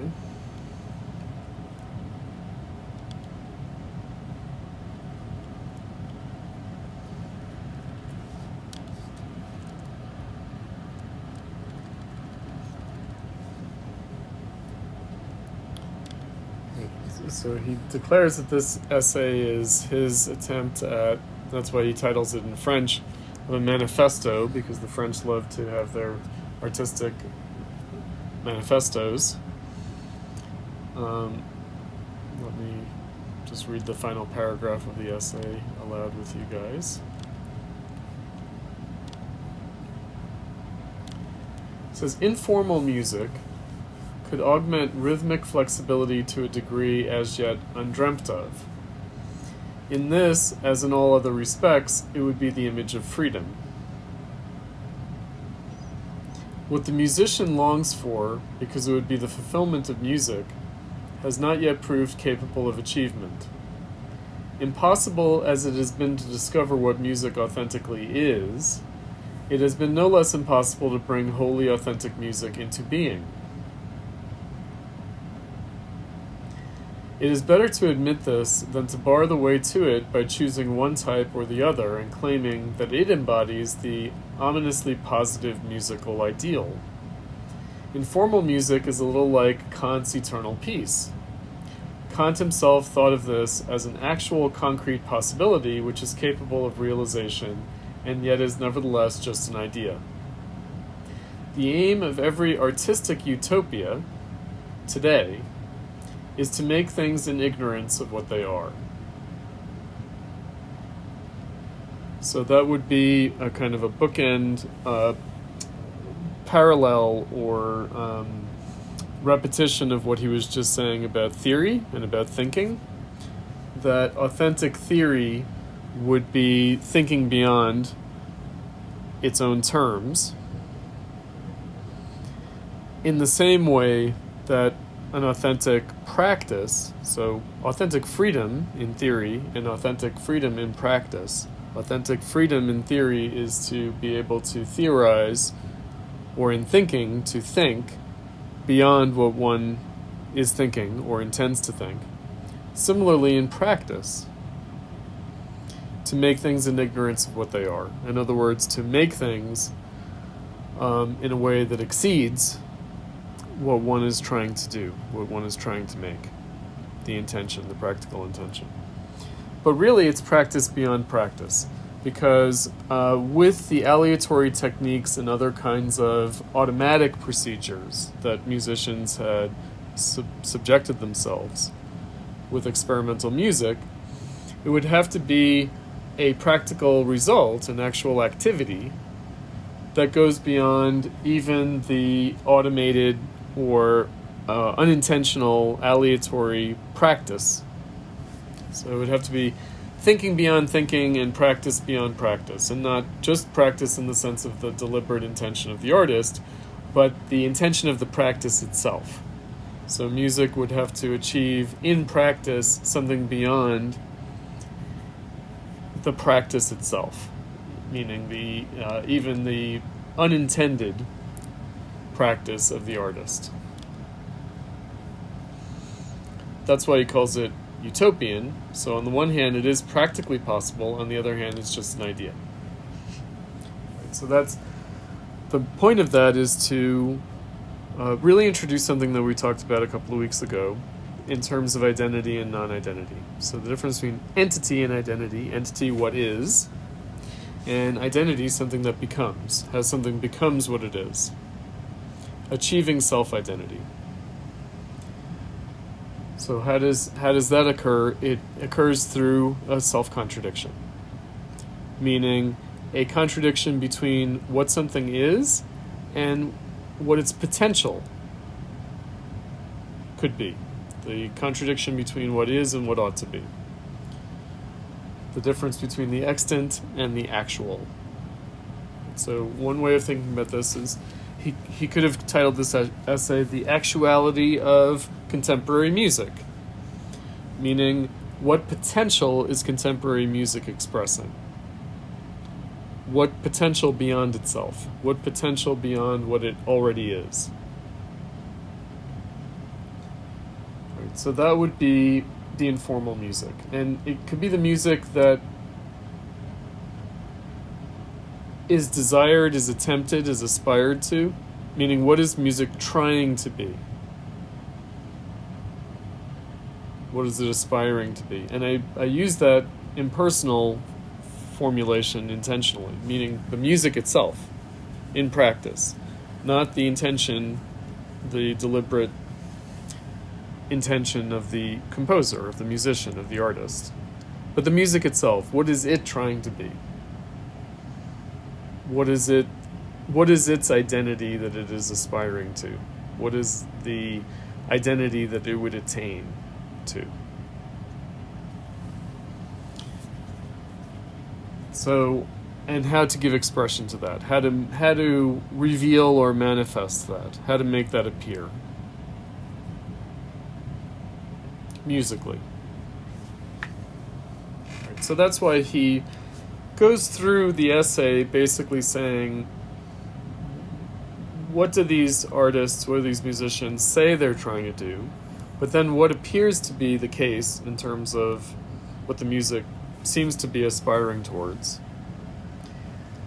How is it failing to achieve what it's aspiring towards, but not as a mere failure, but as an internal self-contradiction, as a self-contradictory impulse, as a self-contradictory aspiration, that the music might be aspiring to something that in practice it's not aspiring to. Meaning it might have a telos beyond its practical telos. Right, so that contradiction, that disparity. And how to make that apparent. So he's looking at the most successful versions, in his mind, of the music of his time, of the post-World War II world, in terms of the music that best expresses this contradiction between what it is and what it is aspiring to become.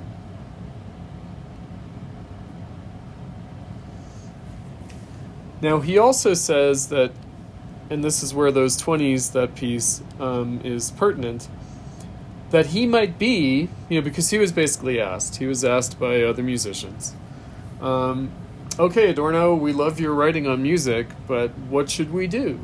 What are we supposed to do? Can you tell us what is to be done? And so rather than do that, he takes one step back and says, okay, what is it that they're doing? And then he identifies his own perspective as an older generation as that of someone whose consciousness might be, and whose theory, in that sense, whose theoretical categories, but also whose subjective, aesthetic, musical experience might be out of sync with present-day developments. So what does that allow for? It allows for a kind of historical asynchronicity. So the fact that he is his own sensibility is out of step with, is out of historical joint with the present, gives him an advantage. It not only means that he's lagging behind, but it means that he has some critical distance. He has some critical perspective. So the way he described it here in the last two passages that we were looking at, and in the previous passage especially when he was talking about theory and thinking, is, okay, the music of his time, in the 20s and 30s, what was it aspiring towards? And does this contemporary music after World War II achieve what the earlier music wanted to achieve? Or does it do something else? And if it does something else, what's the relationship between those two things? What's the relationship between what music was trying to achieve and what it actually became historically? Right, so it's not just a present standpoint viewing the past. It's not just a retrospective view of preceding musical history, but it's also a prospective view from the past on the present. And precisely the disparity between those things, the disparity between past and present, between the aspiration of the past and the activity of the present, but the disparity also between the present perspective on the past and the past's perspective on the present. They don't line up. He says, okay, I can at least offer that. I can at least try to give voice to that, how these things don't line up. If I'm speaking from the past to the present, and the present wants to know the past's opinion on the present, then maybe the disjunction, the disparity, and the inappropriateness of it is the point. The fact that Adorno doesn't really have categories adequate to the present, that it is antiquated or obsolescent, his perspective, that might actually give him what we talked about, the truth content of the present. Right, so if the present did not realize the aspirations of the past, that doesn't just mean that the present is inadequate to the past or has fallen short. No, in fact, the present might have exceeded the aspirations of the past. But how to make that manifest? How not to make it merely a kind of indeterminate or incomprehensible, random, new thing, but rather an expression of the contradictory movement of history itself. In other words, that history has actually produced more than it intended to.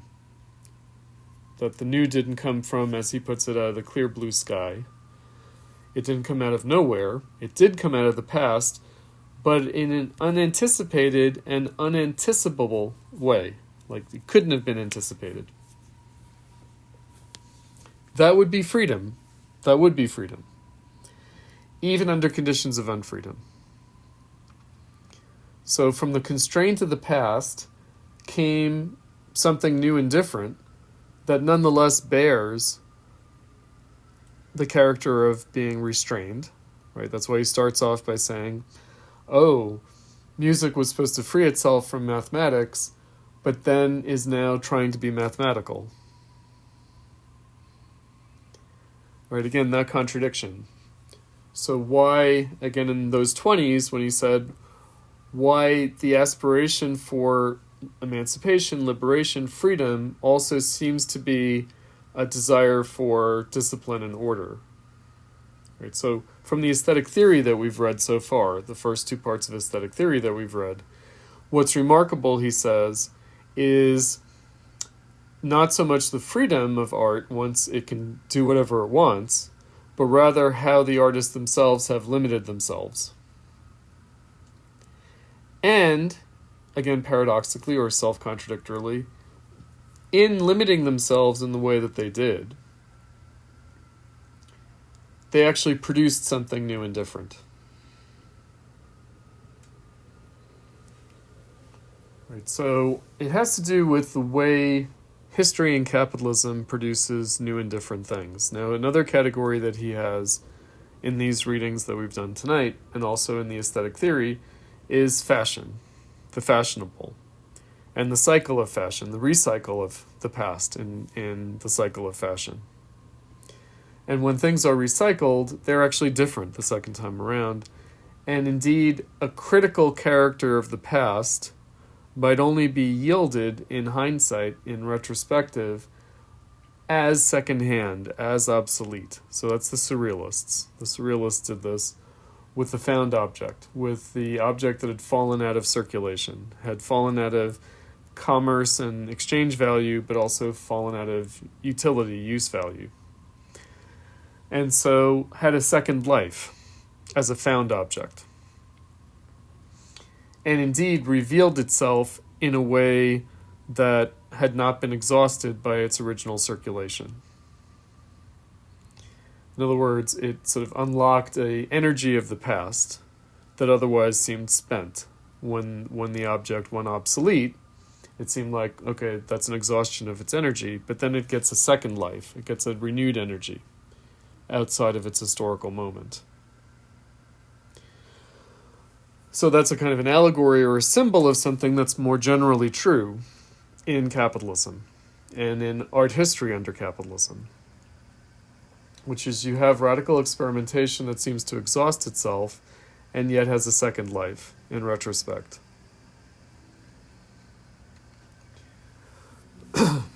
Right, so that would be that critical disparity between an object or a phenomenon realizing the potential of the past and producing a new potential that is not realized. Right, so he is taking Cage's word for it, for example, and saying, okay, this does come out of the Second Viennese School, this does come from Schoenberg, but not in a way that I can recognize, not in a way that seems to jibe with my experience. And yet, it's not just something wholly different. In other words, it does come from what he's saying his experience is, his history is, and yet in a new and unrecognizable way. And so the attempt to bring them together into communication is what he's trying to do in this essay.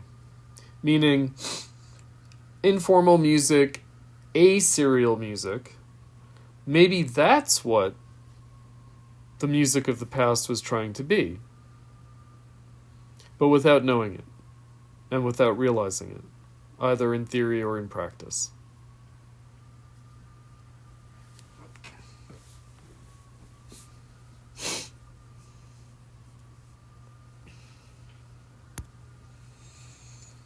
Okay, let me see how we're doing for time. So, Omer, you wrote some notes in the form of passages that you shared on the discussion thread, and also Seong also did so. And so, what did you guys want to raise that we haven't addressed so far in our discussion? I can bring up your notes, maybe. So most of the passages that I wrote down, or the quotes I wrote down there, are all quotes I thought was I found kind of interesting in the text, and I think we went through a lot of them. Mm-hmm. I'm not sure. I'm not sure what more else I could add to the conversation. So, Well, were there any questions that were raised for either you or Omer that I haven't, that you still want addressed, or maybe further thoughts that have been prompted by my discussion here?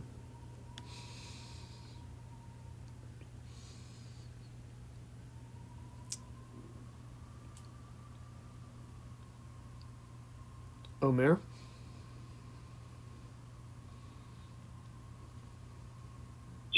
Yeah. So actually, yeah, that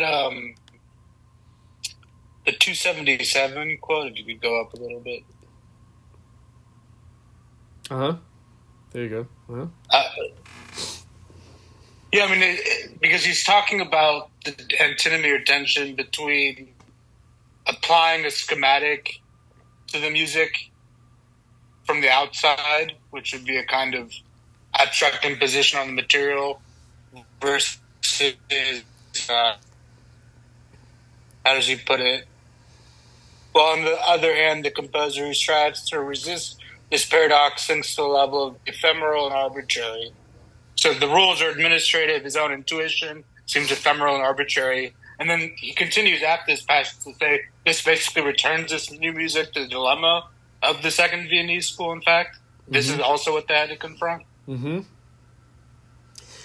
Let me say something about the expressionism in the Second Viennese School. Let's try to characterize that a little bit more. I included some examples in the musical selections that I provided you guys. So, atonality, really what it tried to do, why they considered themselves expressionists. So they were trying to do two things at the same time. So they were trying to produce sound, they were trying to produce structures of sound, music, an aesthetic form of sound that could not be achieved through traditional tonality, through traditional harmony, through traditional counterpoint. Which, by the way, Schoenberg wrote some textbooks on counterpoint that I myself read in high school. So anyway, very interesting. Like I said, like textbooks, like basic how-to counterpoint, basic how-to theories of harmony. So atonality was supposed to achieve something that couldn't be achieved through traditional tonality at a formal level. Also, though, at the level of content, at the level of emotion, feeling, experience, it was supposed to give expression to feelings, to emotions, and to psychological states that were unavailable in traditional tonal music. So it was actually supposed to express new content. So it's supposed to be a new form to express new content. That's what Adorno says in that regression of listening passage you read. That it's not that people don't understand it. What they can't do is their own emotions to it. It scares them. That's right. So it expresses feelings that we're not necessarily comfortable with experiencing. Right. So there's the terror, the terror that comes from incomprehensibility, that comes from unfamiliarity. And if you remember, this was Kant's big question in the Critique of Judgment, meaning why do we get pleasure from the new and the different? Why isn't it just nonsensical to us? Why isn't it painful to us? Why can it be pleasant to us? Something unfamiliar, something new and different. Right. So if it's not just reaffirming how we already feel about things, how could it be pleasurable? Wouldn't it be jarring or dissonant? And also looked at from the standpoint, so that would be the beautiful, looked at from the standpoint of the sublime, why doesn't it overwhelm us? Why doesn't it exceed the threshold? Why don't we find it painful because we find that it overloads us, our capacity to experience or comprehend aesthetically? Right? So again, the question of the beautiful and the sublime, the question of these things is something new and different, something not already familiar, that nonetheless we find pleasant, that we don't find painful, that we don't find overwhelming of our capacities. So how can our existing subjective capacities not be overwhelmed by new and different phenomena? How is that? So that's what aesthetic judgment itself is about. So it's about judging without a concept, and judging not on the basis of already achieved past experience. Judging without familiarity. Judging without a previously established standard. Now, it's not so much that, okay, Schoenberg and Webern and Berg did, like, intense psychological, musical dramas and compositions that were, like, disturbing feelings or disturbing psychology. No, people had a taste for that. They had a taste for expressionism in that way. But that the music actually did more than that. In other words, the music did more than just give expression to psychological states or feelings or emotions. And it did so precisely as music, in other words, as structure of sound, as aesthetic form. And that's what terrified people, actually. So that they comprehended it meant that they understood it, and they understood it correctly, meaning they understood it as a form of freedom, as a form of aesthetic, formal, musical freedom that they didn't necessarily want or welcome. So there were riots that took place at performances of the Second Viennese School.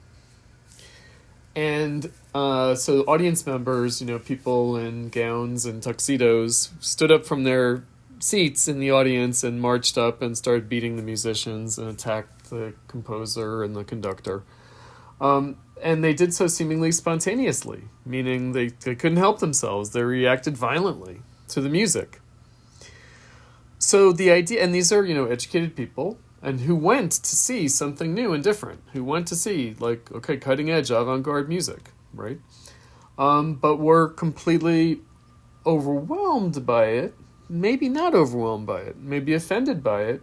Maybe they were reacting to a freedom that they could perceive, that they could feel, that didn't actually exceed their apperceptive abilities, but that they didn't welcome, that they rejected, and rejected violently. I mean, of course, now we're sort of so jaded, we could never be so offended by anything to prompt us to actually beat up. In other words, this is not like traditional people attacking a new artist. This is not. These are people the audience would, they went there looking for. But what were they looking for? They were looking for more a novelty. And they got something more disturbing. They got more than they asked for.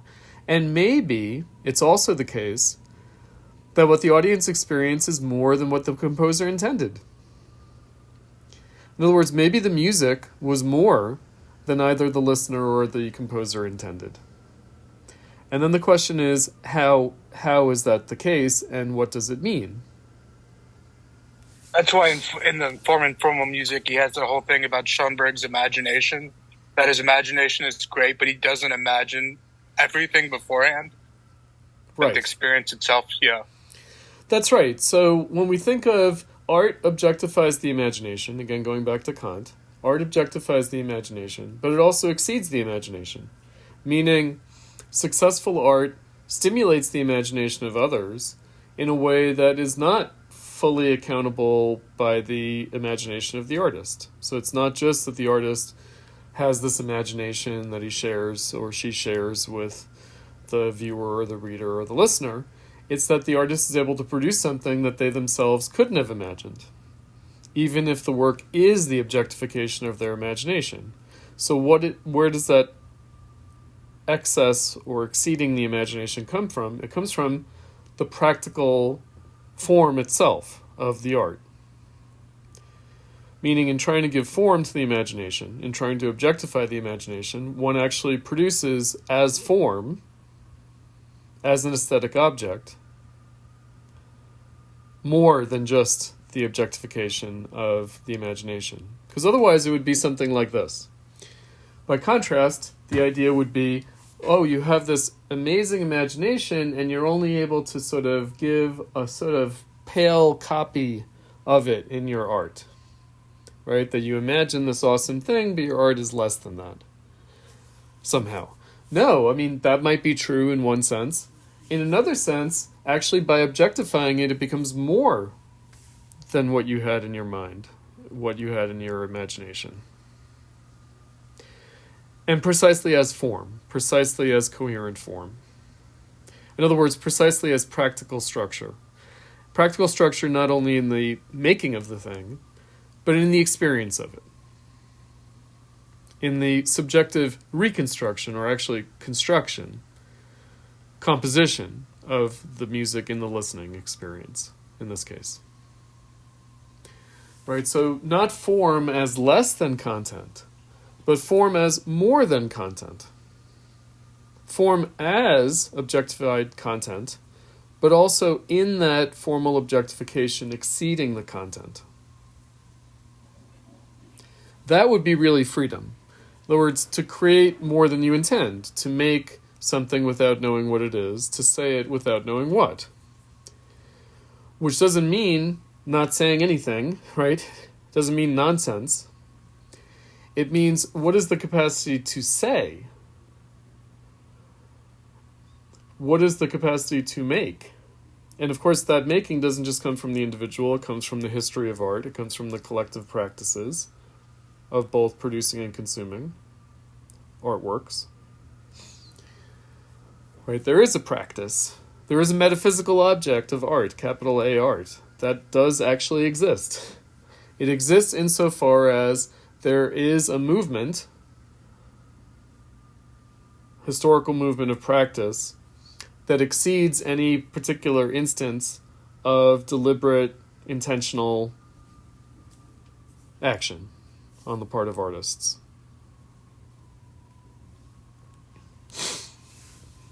All right, so Schoenberg did not mean to offend his audience the way he did with his music, and yet he did. And it's not that his audience were just Philistines. It's that he had created something greater than anyone intended. Greater in the sense of exceeding, beyond. And then, now looking back in hindsight, what did it inspire in terms of further music, in terms of further art making? Well, again, something that couldn't have been anticipated. It wasn't just following through the logic of 12-tone technique. So again, 12-tone technique was an attempt by Schoenberg to actually limit free atonality. It was a kind of deliberate lowering of horizons in terms of musical practice that nonetheless exceeded itself in terms of its effects and the work that it inspired afterwards. It's a very optimistic view that Adorno has here. Usually Adorno is seen as very pessimistic, and that it's about the impossibility of making art, etc., etc. Well, no, even in the condition of the impossibility of art, there remains the necessity of art. And even if the necessity of art is kind of paradoxical and self-contradictory, even if it doesn't accord with the older bourgeois notion of autonomous art, it still is able to produce more than it intends. There still is freedom there. However obscurely, however constrained, and also distorted, meaning it's not just this free multiplicity, diverse multiplicity of new production. It does seem like there is a kind of sequence to history, there is a kind of logic, there is a kind of direction. There is, from a variety of different backgrounds, musicians are arriving at similar places in Adorno's time. So musicians are able to come together at the Darmstadt Music Festival, and their work makes sense relative to each other. Right? And they share a historical moment.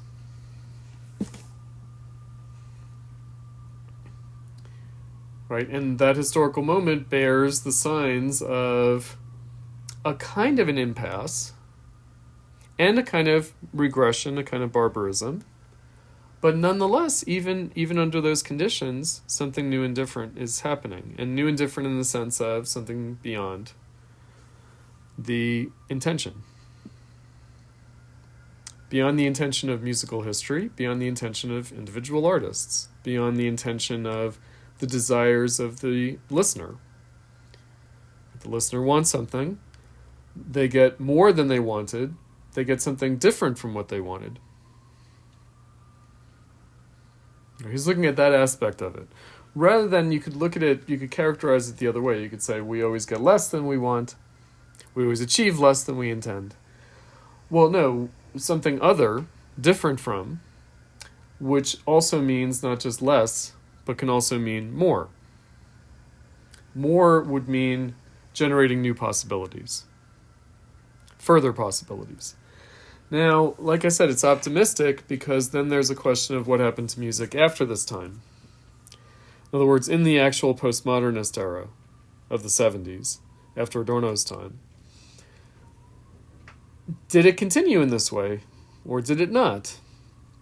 Do we have any theories of that? How have people wrestled with that? Right, so the 60s that era was dealing with the aftermath of the 20s, which in turn had been dealing with the aftermath of the 10s, of the high modernist era, late 19th, early 20th century. How has art practices, how have they grappled with the legacy of that preceding history, the 60s, the 20s, the 10s? How successfully, how unsuccessfully? How productively, how not so? Right, so again, this is incipient postmodernism. It's not yet fully self-recognized postmodernism, and it's unclear whether self-recognized postmodernism, starting in the 70s, helped or harmed. Right, again, theory. What was the relationship of theory and practice? He says he adheres to the desire for the unity of theory and practice. What he means with that is theory and practice should communicate with each other. They should have a meaningful relation to each other. They shouldn't, spin off into mutual irrelevance. But then the question is, how are they related to each other? And how productively, how fruitfully? So one thing that Adorno can feel good about is that actually his theory, his writings from the 20s and 30s and 40s and 50s, actually helped shape and inspired the music of the post-World War II era. It inspired the music that he's talking about, the music of the 60s. He was an active participant. His theory had a actual role.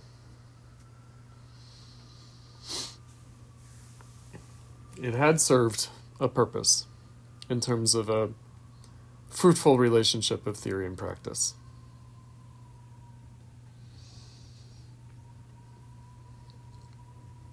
There was a quotation I wanted to raise. I was looking at my notes.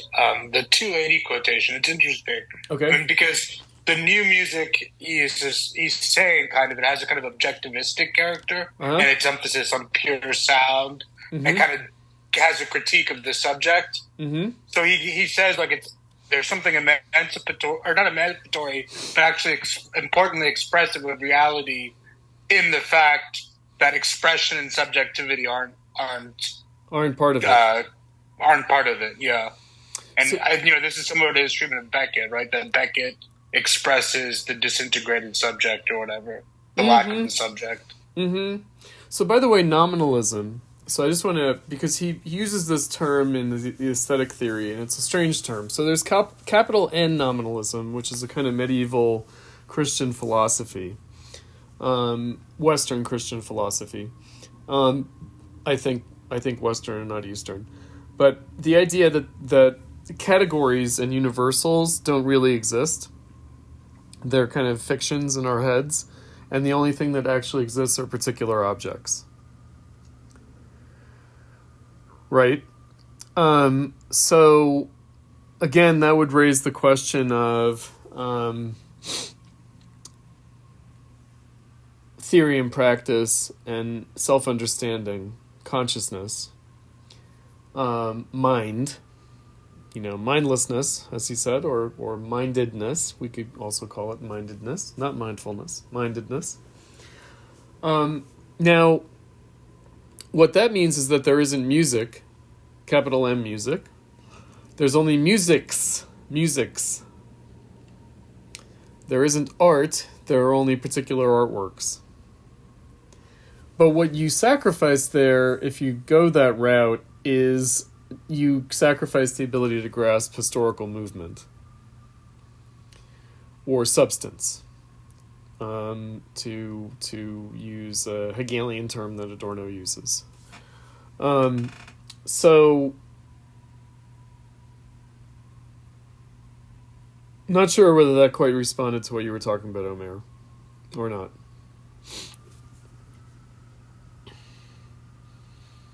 Yeah, no, I mean, he opens the second paragraph with, in the tradition of Western nominalism, art had always imagined that it could locate its enduring core and substance in the subject. The subject now stands exposed as ephemeral. Right. Yeah. So, again, is there such a thing as musical history, capital M, capital H? Is there such a thing as art history, capital A, capital H?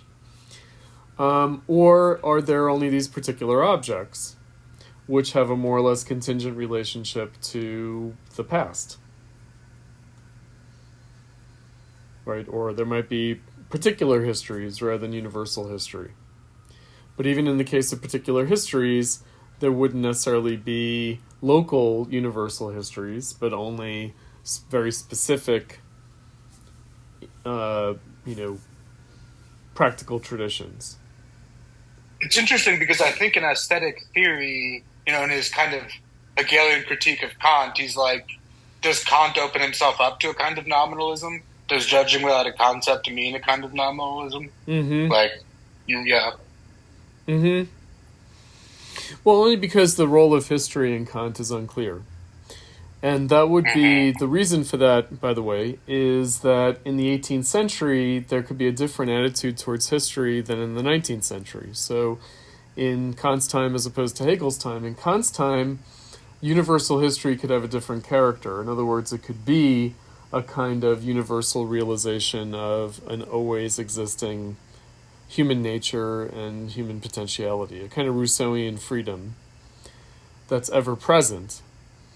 Whereas actual history, like actual secular time, actual development, concretely, in secular history, is important for Hegel in a way that maybe was not so important for Kant.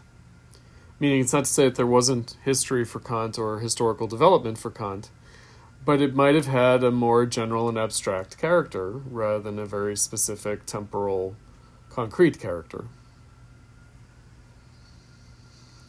And what that means is that, judging without a concept means case by case.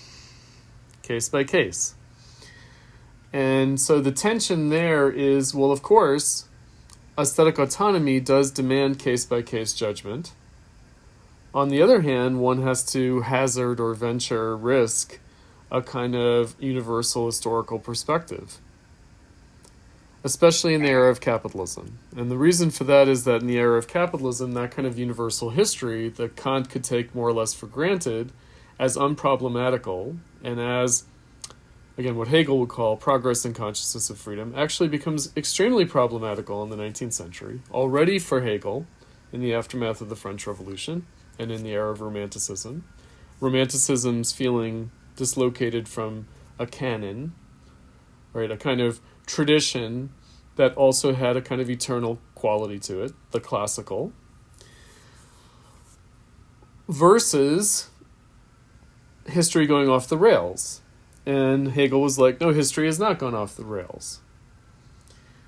Now, in later development, in the era of the 19th century proper, of course, the history of capitalism raises that question of universal history, even more so, and then looked at very specifically in terms of the history of art, or the history of music in this case, raises the question of, is this the realization of an eternal capacity of freedom?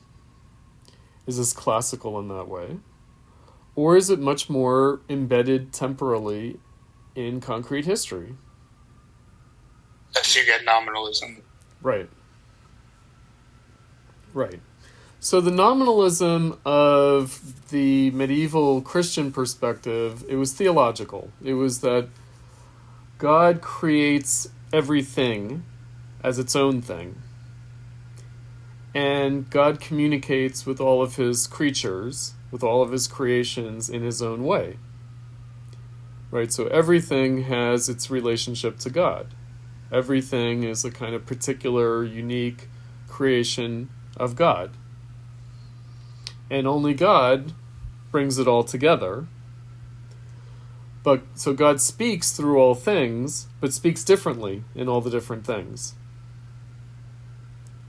Right? In other words, there is no one single universal voice of God, but rather the unity of God is in the multiplicity of things, is in the particularity things of his creation. So it's a theological notion that we shouldn't ourselves try to arrogate the mind of God. In other words, we should not try to comprehend everything in one set of terms, in universal terms, because only God himself can do that. Right? So it would be our hubris, our folly, to attempt to do what God does, make sense of everything. No, everything has its own sense. That's nominalism. Now, of course, the 18th century idea that went into the 19th century was a positive, optimistic, cosmopolitan view.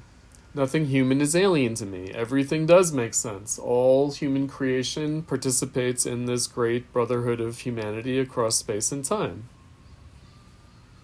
It's all human nature in all of its diverse forms. Now, again, in capitalism, we might lose sense of that coherence. We might lose sense of that freedom, of that unity in the freedom of diverse multiplicity. That might seem to be arrogant. That might seem to be unwarranted. That might appear to be blinding in some way. Again, universalism gets a bad name starting in the 19th century. It has a different character, has a different meaning than it would have meant for people in the 18th century. They would have struck people as strange to regard universalism as oppressive, because it's universal freedom. How could it possibly be oppressive? It's about how everything different is all equally valid. In the 19th century, there's a loss of that sense. And so nominalism comes back in a different way, and there's a romantic retreat, the romantic recoil at modernity that Robert Pippin talked about in the first day of class, which is to say that we've given up on universal history, we've given up on the grand narratives of history, because it seems to be arrogant, it seems to be a kind of hubris that brings about bad consequences, right? It seems to be the attempt to substitute for God human reason. And so we're more concerned with the fallibility of human reason rather than its capacity. We become more concerned with what we're incapable of doing rather than what we're capable of doing. We become more concerned with our unfreedom rather than our freedom. And indeed, it looks like freedom itself is a pernicious illusion that only brings about destructive consequences. And therefore, nominalism recurs in the form of we should have deferential respect for God's creation in all of its particular forms and not try to comprehend it or subsume it under human standards, which will be false inherently, because we're trying to arrogate the position of God. We're trying to arrogate the mind of God. as our own, and that can only have destructive, evil consequences. So that's what that nominalism means, anyway, right? That trying to comprehend all of art history can only have destructive consequences. It can only make us proceed blindly and, in our ignorance, ignore, stamp on things, be a bull in a china shop, destroy things, not respect things, not have the adequate humility and deferentiality.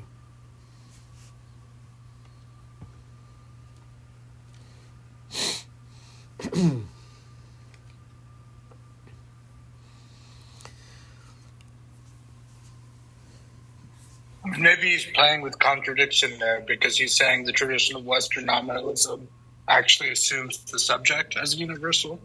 It right? does, and but in an alienated form. That's in question. Right. Yeah. It does. In other words, it assumes a universal subject, albeit God. And what it gets away from is the fact that that universal subject is a projection of ourselves. And that the deference and the respect and humility is actually a drawing back and abdication of our freedom. It's both, right? Because again, freedom in capitalism is more the freedom of capital than it is actually our freedom.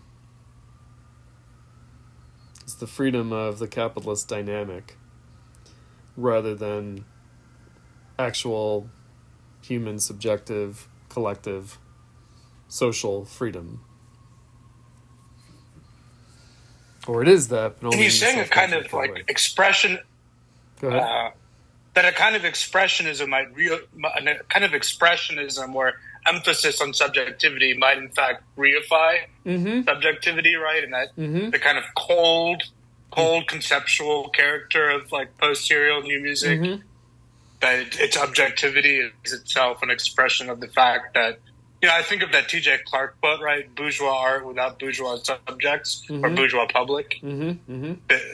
That's what this kind of objectivistic music can express, is the disintegration of that subject. Yes, and in that way preserve individuality. Right? If only in the form of the individual listener who struggles to comprehend the musical form that has transcended the human.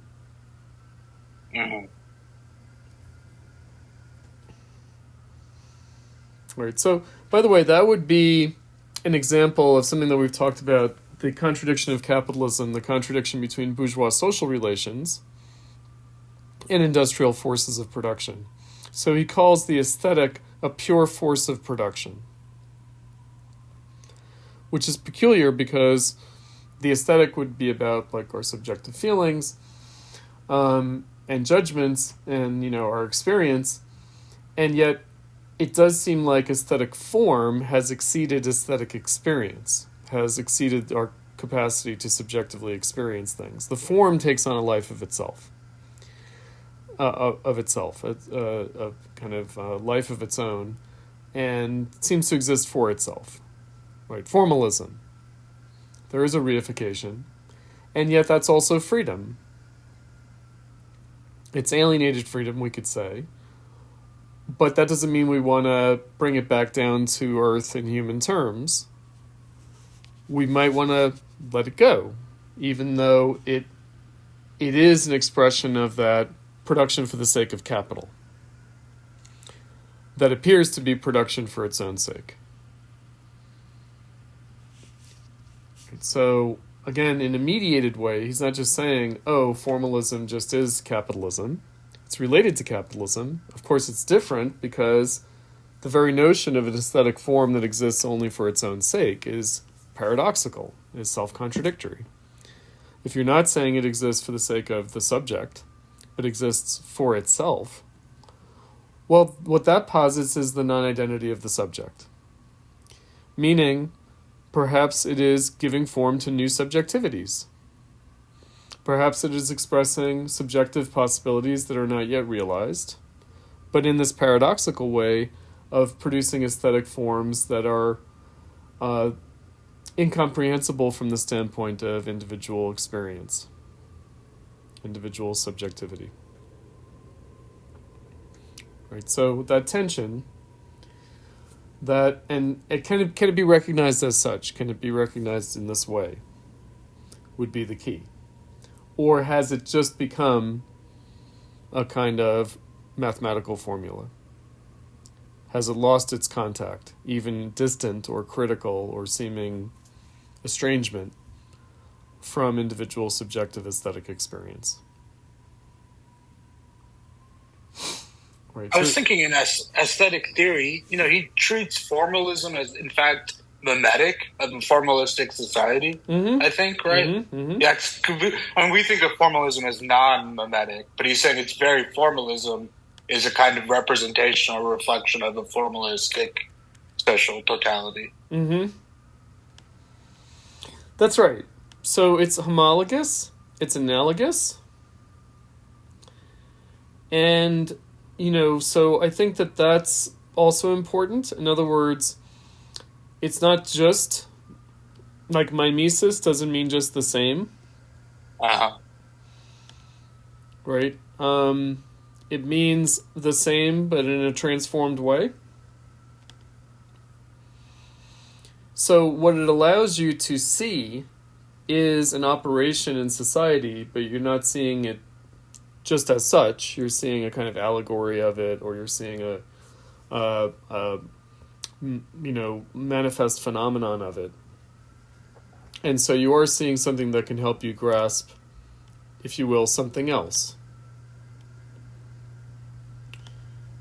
Right. So in imitating something, one isn't simply reproducing it. That would be the point. In imitating it, one is transforming it, and in imitating it, one is reproducing it, but in such a way as to be able to have a critical apprehension of it. So it's not just culpable. It's not just doing it. But it's doing it in such a way that one can recognize it. Including recognizing that you don't know what it is, which is also a productive moment. Right, again, to say it without knowing what, to make it without knowing what it is. Right, that isn't just an incongruence or a disconnect. It's a meaningful non-identity. It's a meaningful and dynamic contradiction. It's not just a disconnection or a flat opposition. Human beings desiring to produce something that human beings could never produce is itself a meaningful action by human beings. There's a phrase from Walter Benjamin. We'll end on this.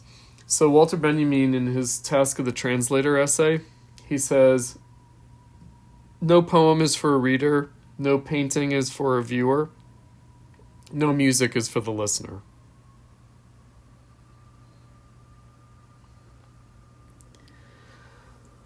So, again, what does that mean? It's not just that sort of flat disconnect or opposition. It's actually meant to introduce a non-identity. Why no music is meant for the listener, or no poem is meant for the reader, or no painting is meant for the viewer, is because actually the painting is trying to produce a new viewer that doesn't already exist. The music is trying to produce a new listener that doesn't already exist, and the poem is trying to produce a new reader that doesn't already exist.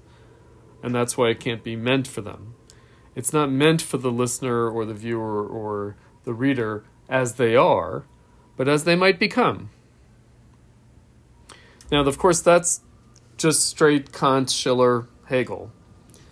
The wrinkle in capitalism is that that non-identity has a different kind of critical urgency.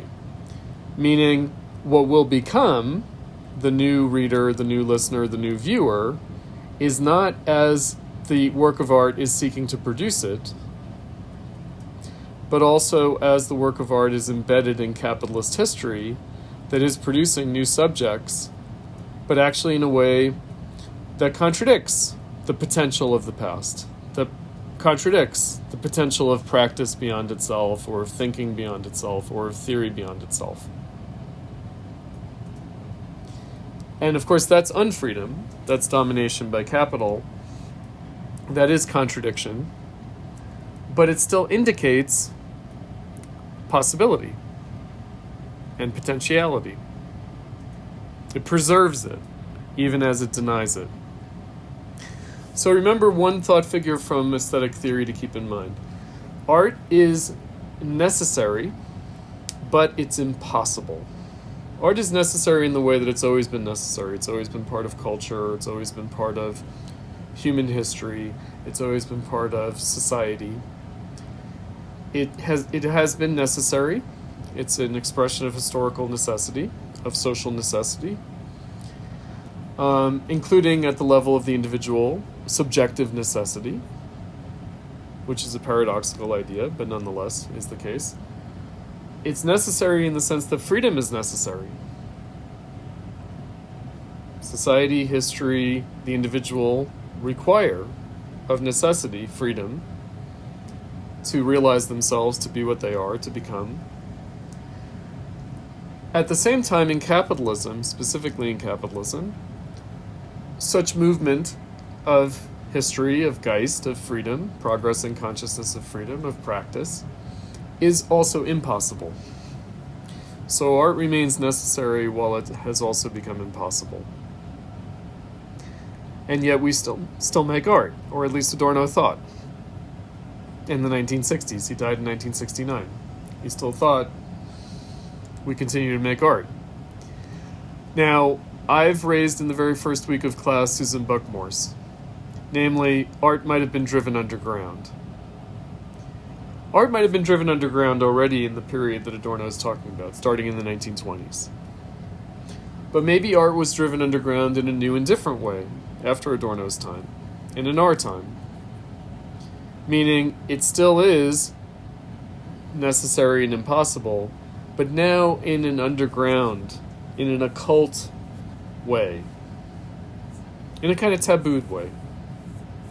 And that's where his dialogue, not so much here in the foreign and formal music, but in aesthetic theory, his dialogue with the demand for social responsibility and political correctness that came from Stalinism, but not only from Stalinism, it also came from fascism, of course, but we can leave that aside.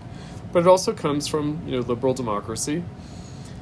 That expression of an abdication of freedom, of a fear of freedom, of a kind of terror at freedom,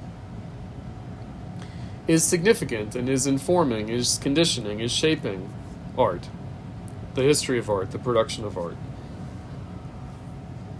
Do we have a way of talking about that? Or is it completely subterranean? Is it completely unconscious? Is it unrecognized? Right, so Adorno, in writing his essay, he's trying to do something. He's not just trying to describe something, he's trying to affect it. He's trying to do something precisely in attempting to recognize it. And attempting, it's an essay, that means to attempt. To essay is to attempt. He might fail at recognizing it. But even that failure to recognize it might be productive, meaning for readers, especially he's writing for these musicians, he's writing for these practitioners in his own time. For him to fail would also be significant and meaningful, because it would be this dialogue with the past. It would be a dialogue with history, their own history, the history that produced them. And that mismatch is itself significant between the aspiration of the past and the realization of the present. Postmodernism, by throwing out universal history, by throwing out grand narratives, and also, more than that, throwing out subjectivity. In other words, Adorno is saying maybe the subject doesn't apply, but at least it's a question. At least it's a problem. At least it provides for a contradiction. With postmodernism, it's like, well, the subject doesn't exist. This is just a myth. It's bourgeois ideology. It's a bourgeois myth of art, of subjectivity. Like the nominalism that we were talking about. By throwing it out, we lose our capacity to even deal with the inadequacy of it. And of our conception of it, our understanding, our theory, our thinking about it. Omer, you were going to say? I thought. Maybe not. All right. Sorry, I was trying to unmute. That was a good point. I thought that was, but there is still this tension, like by posing the question of the subject even in its absence versus just denying the subject. Exactly. Exactly. That's right. Okay, so I know we've gone without a break. We've gone a little bit long. We've actually gone our full class period, but without a break.